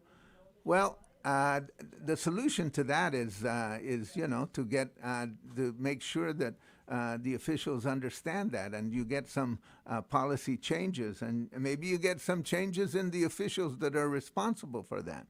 But the reality is that land, just think about land. Land is basically the biggest issue that we have to contend with the military. Indeed, amongst ourselves as family members, admittedly, there's a lot of questions about land and land ownership. And I always sometimes say that a lot of Chamorros spend a lot of time fighting the federal government in court over land. And then after they get it back, they fight other Chamorros over the same land. So, land remains central to the existence of a people. And in this context, in this current militarization process, there is some question about land use, land restriction. And people should be very guarded about that, because there's going to be missile batteries, anti-missile defense systems placed outside the fence. Not very many, but some. And then some areas, they're going to be inside the fence, but it's going to affect land use, air routes, all kinds of things that are going on. So there's ways that they can affect land usage. And of course, things like the firing range is going to affect the environment, as well as fishing grounds outside of Litexan. All of these things are part and parcel of the military planning, effects of the military planning. Okay, we have another caller. Yes, Mr. Robert Celestial, sir. Yes, sir. Mr. Celestial, how are you doing this morning, Roberto? Hi, Dave. Praise God there, Dr. Underwood, and appreciate having me in this morning. Great segment. I'd just like to do a public announcement. Our PARS presentation for tomorrow over at the Guam Museum Theater at 3 p.m. If everyone, have time, they could come out and listen to the presentation. What we're going to do is present everything from the beginning of how the people of Guam were exposed to nuclear fallout, how the different cancers and different diseases through this program called the Radiation Exposure Compensation Act, and how we got in and how we were excluded and what else we're going to do in the future. Well, I appreciate that. This is a very important issue. And, of course, it's an issue, again, connected to the militarization of Guam and the entire region. We're primarily PARS, and I congratulate you, Bob, and all your work in this. I know it's been very tough on you, and along the way you've suffered many disappointments. But the Yes. spirit is alive, isn't it? God is good. Amen. Amen. Every day. And, when we got excluded, I'd like to tell the people of Guam that when we got excluded, I really believe that God has a better plan than what they were going to give us. Yeah. I really do. And so that's why we're continuing to have the presentation and all the facts. There's only so much we can do, and I gave it up to the Lord. If the God's in control, we just do our part. Very good. Well, thank you very much, Bob, and I hope people attend to that. I just want to point out that many of the issues that Bob Celestial is talking about here in the radiation survivors, of course, are connected to the nuclear testing in the Marshall Islands and its effects here locally. But when you think about it, all of the environmental damage that has occurred, ranging from Agent Orange to PFAS in the water system, all of these things were affected directly by military uses of the island. And so we continue to deal with that. And of course, we have to be vigilant about that. You can't just say, well, that happened in the past before environmental regulations, it can't happen in the future. Yes, it can happen in the future. And moreover, the issues from the past haven't even been resolved, as the work of Bob Celestial indicates. So congratulations, and I hope that I'll be able to make it tomorrow. Okay, thank you, Doc. Appreciate it. Okay. And for the people of Guam, Thank you. Come on out, and God bless. Bye-bye. Bye-bye. So, environmental degradation and environmental challenges that we face. Of course, the presence of the military does offer some opportunities for collaboration in things like wastewater systems. So, it's not totally off the books. But in general, just so we understand the nature of planning, the military plans, and then we respond. We're not part of the planning. We're not part of the conceptualization. And when they start implementing it, we're not even part of the implementation plan. We are sort of consulted, but no, and then there are appeals for collaboration. But by the time the appeals for collaboration come around, like they did the past 2 days in this Guam War Conference, by the time the appeals for collaboration came around, the planning had already been done. The decisions have already been made. And Guam had no role in making those decisions. So now, what are we left with? Well, we're left with trying to mitigate, trying to make things look better than perhaps they seem at this time. And then we become part of the problem-solving team for a problem we didn't create. And then the burden is on us.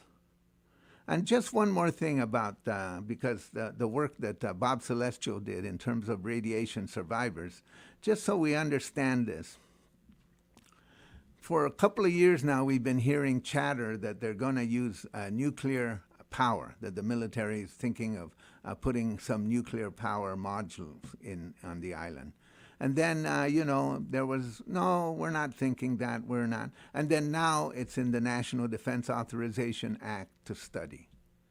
Okay, so now you have to consider, again, if the military decides to put nuclear power on Guam, what does that affect on the rest of us? Not only in terms of putting us at greater hazard for accidents, or mishaps, or, an attack from a foreign power, all of those things. But in addition to that, what about the effect on the power system? What an effect on the Guam Power Authority? Is the Guam Power Authority, as I understand it, they had considered nuclear power, and they had decided that it was too costly, that it was not cost efficient. So they're going to proceed going down towards renewables, using LNG as a kind of a bridge point, and that they're going to end up primarily using renewable energy. And they weren't going to use nuclear power because it was too costly and it would take them off the direction that they're going. But now that the military, of course, in this case, maybe nothing's ever too costly for the military. Maybe they're going to use nuclear power, and then will they continue to be a customer for Guam Power Authority? What does that mean for your power bill? Does it mean anything for your power bill? What does that mean for the entire infrastructure of the island? So that's a really important point to remember, and people have to remain vigilant. Yesterday, let me go back to the first day of the conference.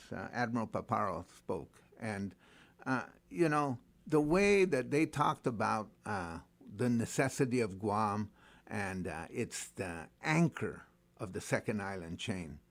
And I was thinking, anchor, wow, that's like an anchor around my neck. That's not an anchor. Is that a safe word? Who's carrying this anchor? Who's carrying this anchor? But he said that Guam is the anchor of the second island chain. And he tried to present this idea that this is really crucial for the defense of the United States because the United States considers Guam part of the homeland. Yeah, now, I guess he was thinking, and maybe some people do think that, wow, I'm glad that they finally recognize Guam as part of the U.S. homeland. I'm not sure that very many people are necessarily, if being part of the homeland means that they're going to put a lot of military activity on your place. And so that's why they have to defend Guam, and they have to put this integrated air missile defense system over the island in order to protect the homeland, because you are Americans too. We're Americans and you are Americans. Well, the question is, will this integrated air missile defense system cover Saipan? Aren't they Americans too? Will it cover Tinian? Will it cover the northern islands? I don't know, So it's a kind of a convenient justification And historically, you want to respond to that kind of presentation by saying Guam is the homeland of the Chamorro people for millennia, for at least 4,000 years. It was the homeland of the Chamorro people before the first European ever showed up to North America. There is a tradition, there is a lifeline here. The resilience of these people who have suffered through all kinds of things comes from within, not from without. The resilience came as a result of external threats and external activities coming in, and then having to deal with that.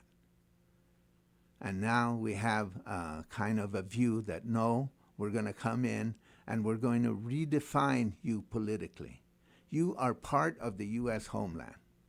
Well, are we part of the U.S. political system?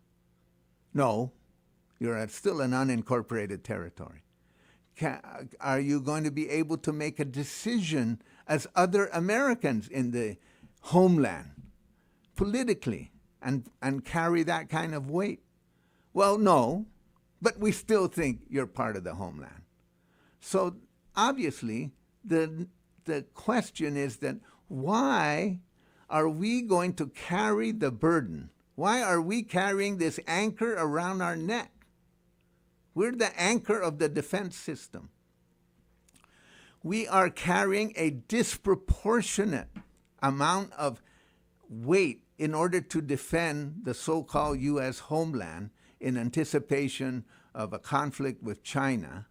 And yet, where are the disproportionate rewards and benefits from this? Are there any disproportionate? Are we getting, one young person came up to me afterwards, said, if we were getting proportionate benefits from the buildup, we'd get 5 hospitals, not just one. We could get free college tuition for everybody. Well, I'm not saying that that's a good deal or that's the intention, but instead of getting proportionate benefits, for being disproportionately at risk, being made a target, that's who we are. We're the first strike community in case of conflict. And what are the benefits and the rewards for that? And it turns out, not too many. Well, there's a military economy. 37% of the economy is associated with the military. But we have housing issues. We have healthcare challenges. We have continuing out-migration. We have all of these issues that are associated, that are challenged because of the disproportionality of our carrying the anchor of the second island chain defense. And yet, where are the proportionate benefits that are supposed to come from this? Well, there are no disproportionate benefits. So then the next question is, how does that relate to the economy? Well, we had an admiral yesterday say that prosperity and the military buildup go together. Well, he can say that, but I have to think. I'm sorry, Admiral.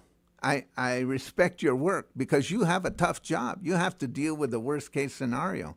You have forces arrayed and trying to figure out how to deal with kinetic, real conflict.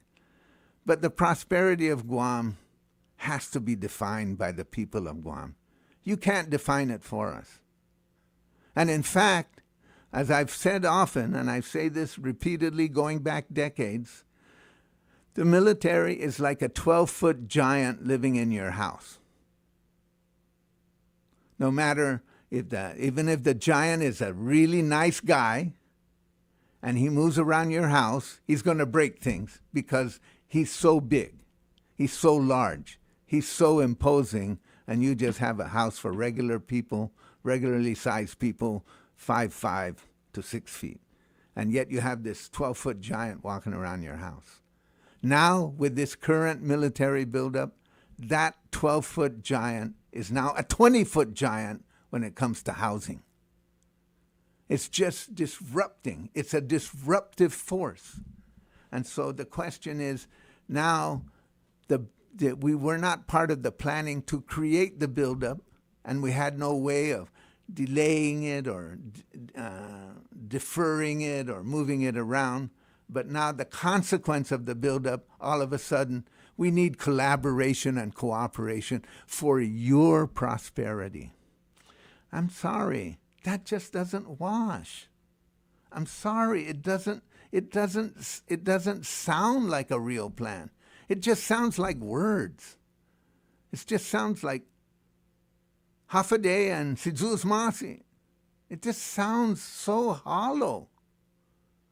And so I say this not in criticism of the individuals involved, because they have a tough job, but the whole system, the whole power balance, the whole power imbalance, the capacity of the people of Guam to deal with circumstances that are presented to them that are beyond their control, that power balance is to our disfavor repeatedly, over and over. Now, elected officials, the governor, the delegate, the lieutenant governor, members of the legislature, will try to modify that, and they may make a good faith effort. But the system is designed in a way to take the military planning first and the civilian community second. We're just a consequence.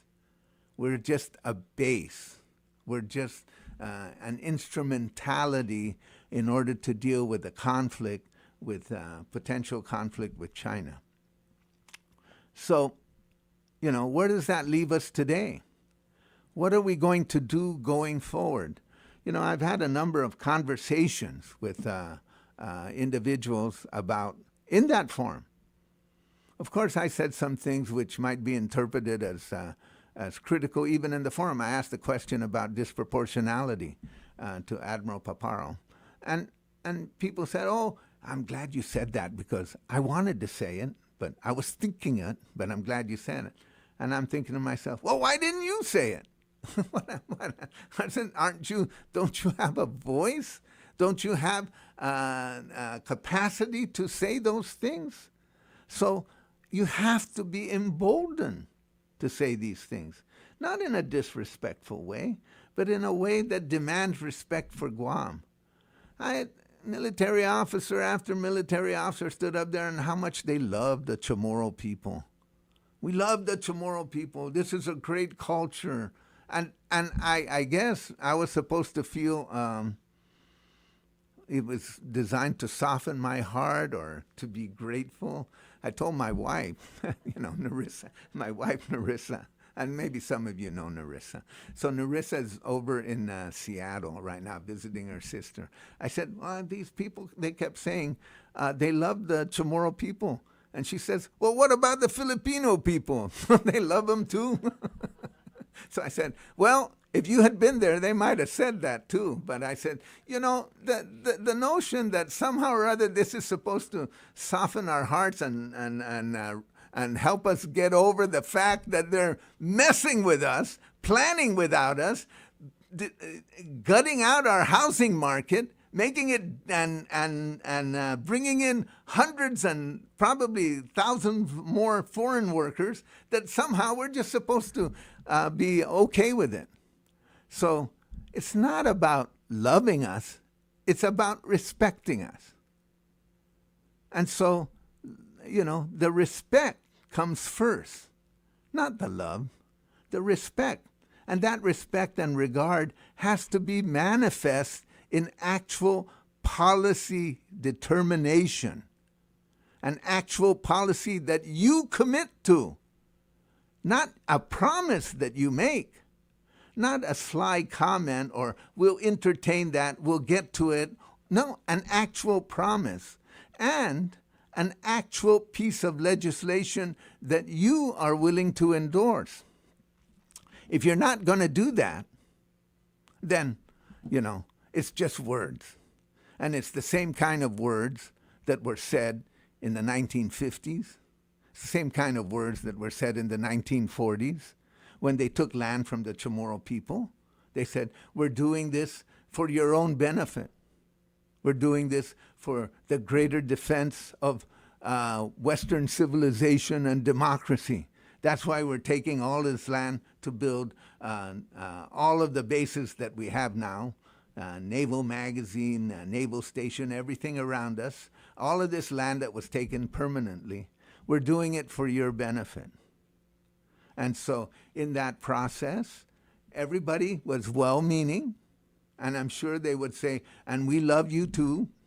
But at the end, there was the power imbalance was so great that there was no way to struggle with that, no way to push back, no way to fight back.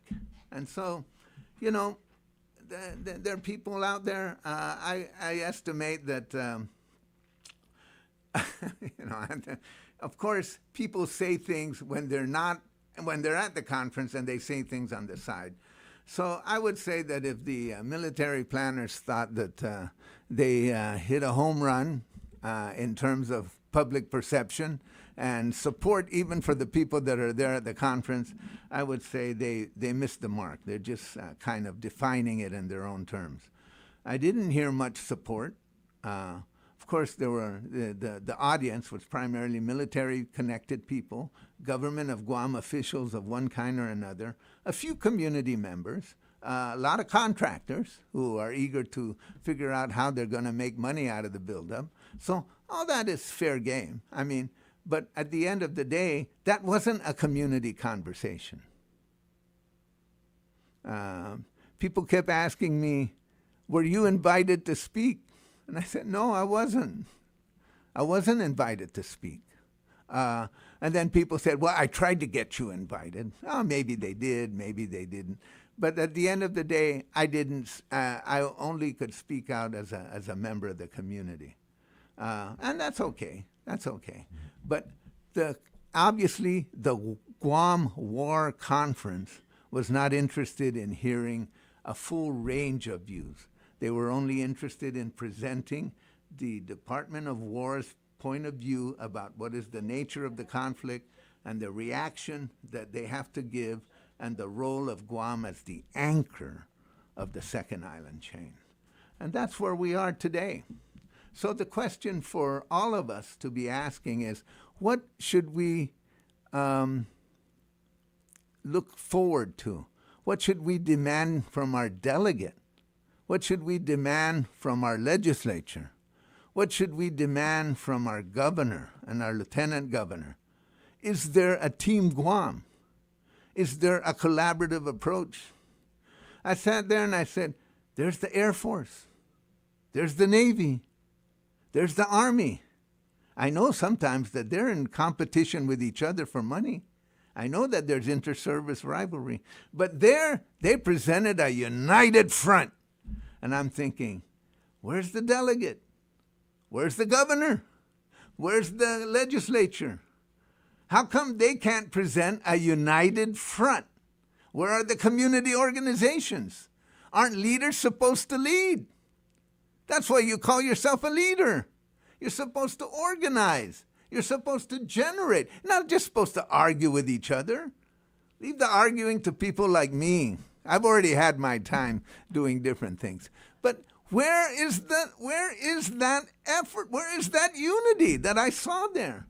I said, wow, Army, Army, Navy, Air Force, I always, a kid, there was a professor that I worked with at the University of Guam for many years, who's a retired Air Force colonel, and he went through the whole Cold War, and he's telling me, Robert, after all those years in the Air Force, I finally figured out who my enemy was. And I said, who was it? He said, it was the Navy. The Navy was my enemy. So I understand inter-service rivalry, and I understand that the Army is trying to insert itself through the anti-missile system because they have a big responsibility of that, and that there's going to be coordination issues.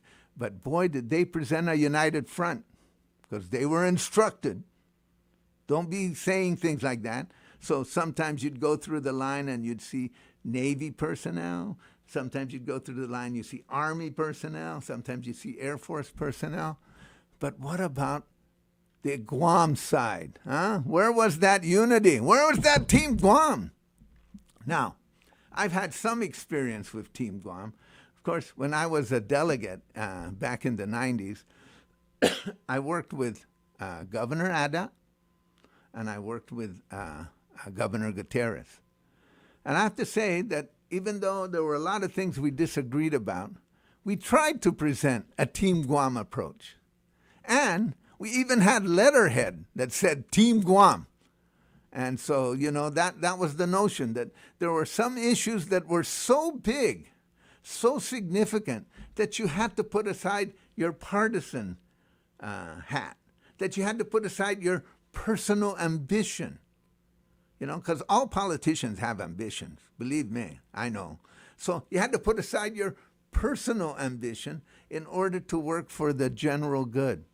So as I looked at that combined military forces, I said to myself, wow, where's Team Guam?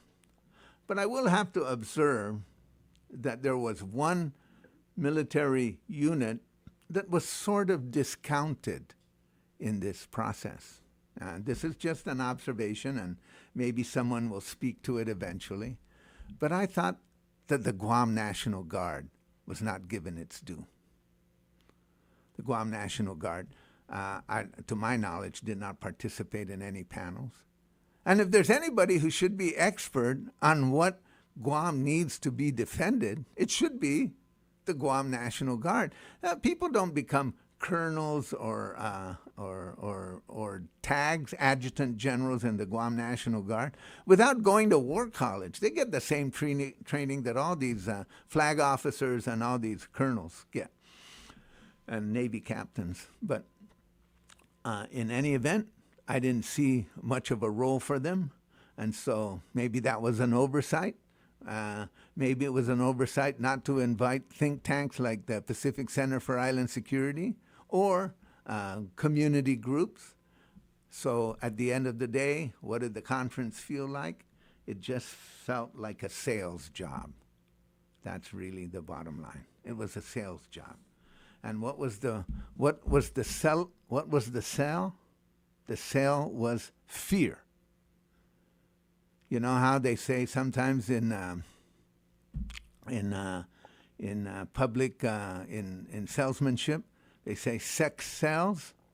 Well, when it comes to the military, you can't say sex sells anymore. You have to say fear sells.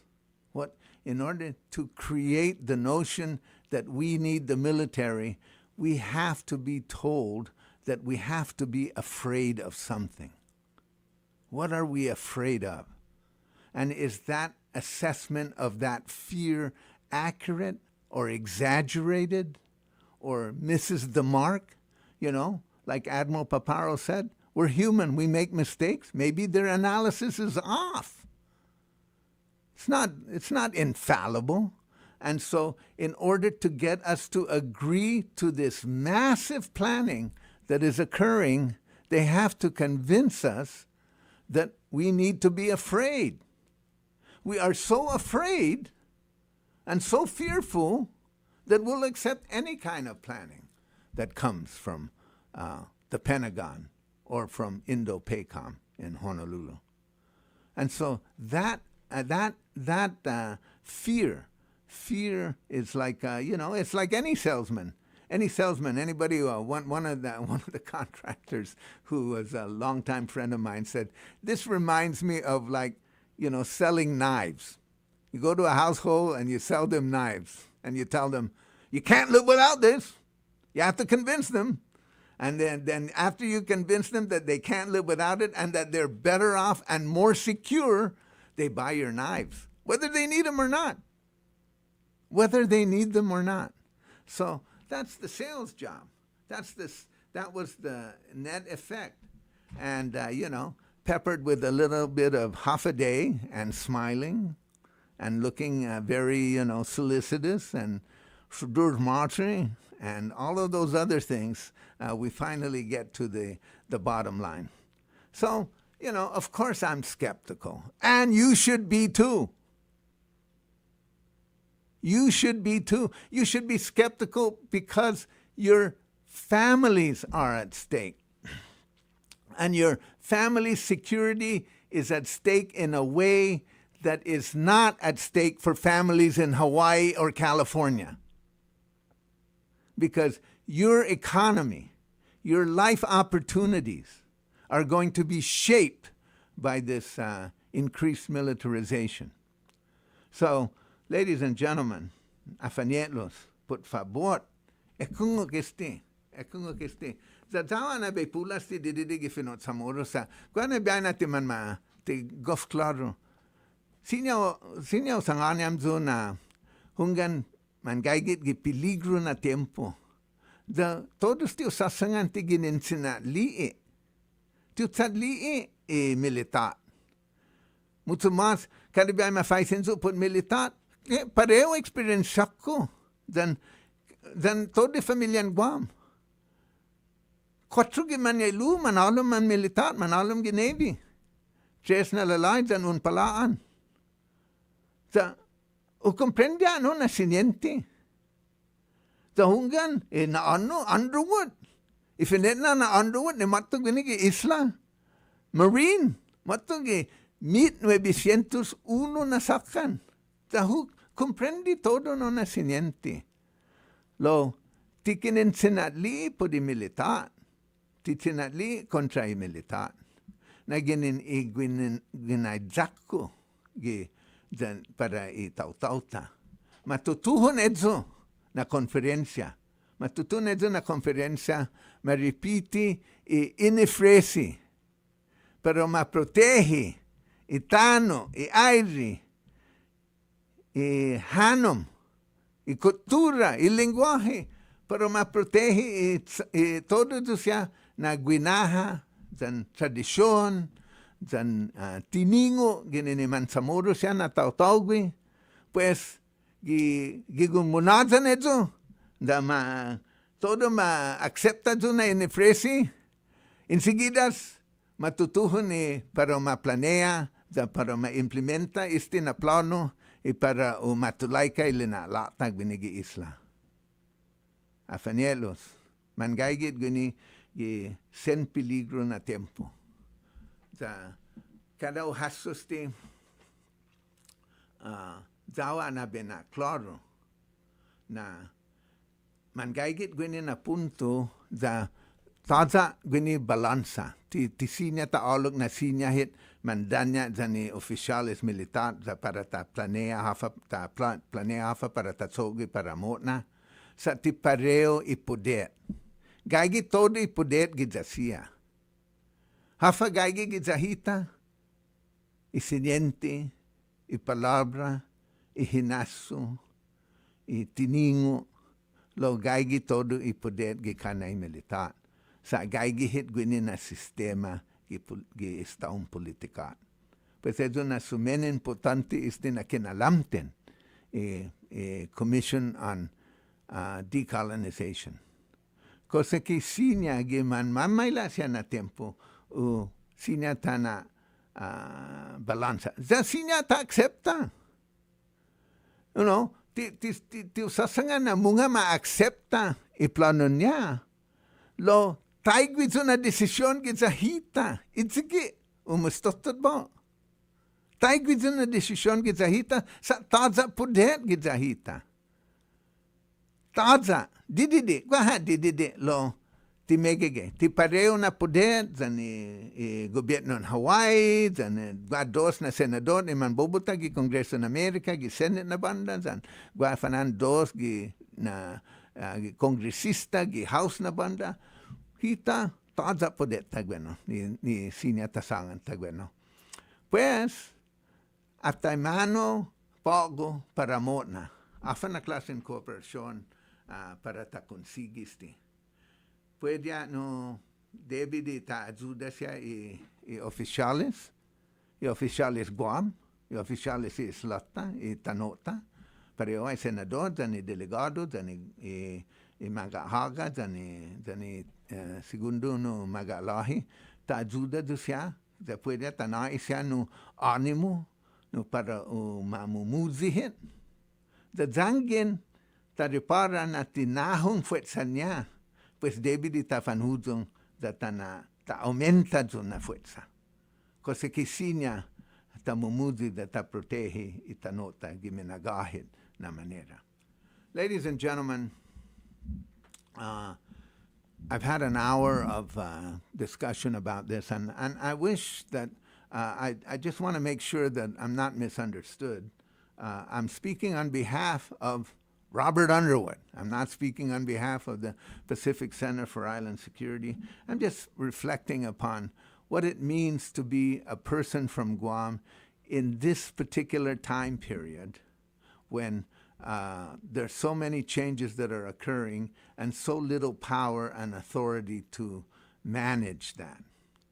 You know, the period that this reminds me most of is the period after World War II, when the military bases were permanized, were made in concrete, and they brought in thousands of workers, and they, took all that land, and they changed the economy forever. They changed the nature of the economy. It was not going to be a self-sufficient economy. So by doing all of those things, they changed the way we live.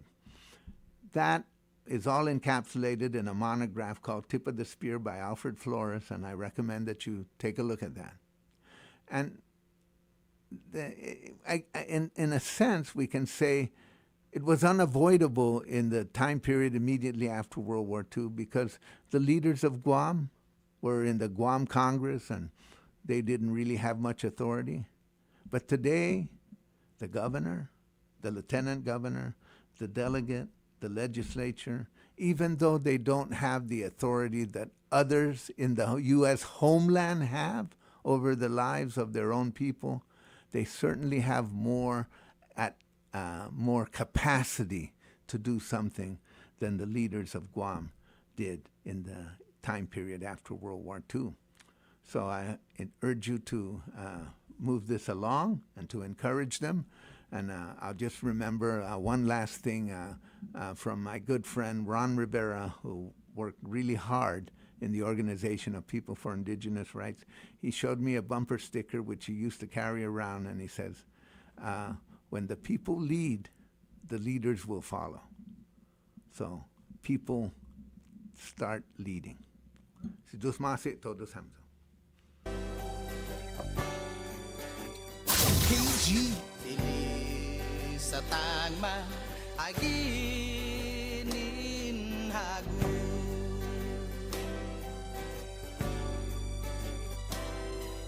Aitan umpato untungwa na upato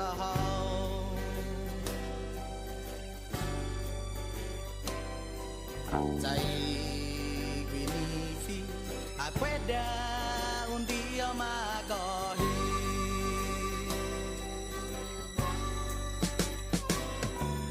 Pues se como que canta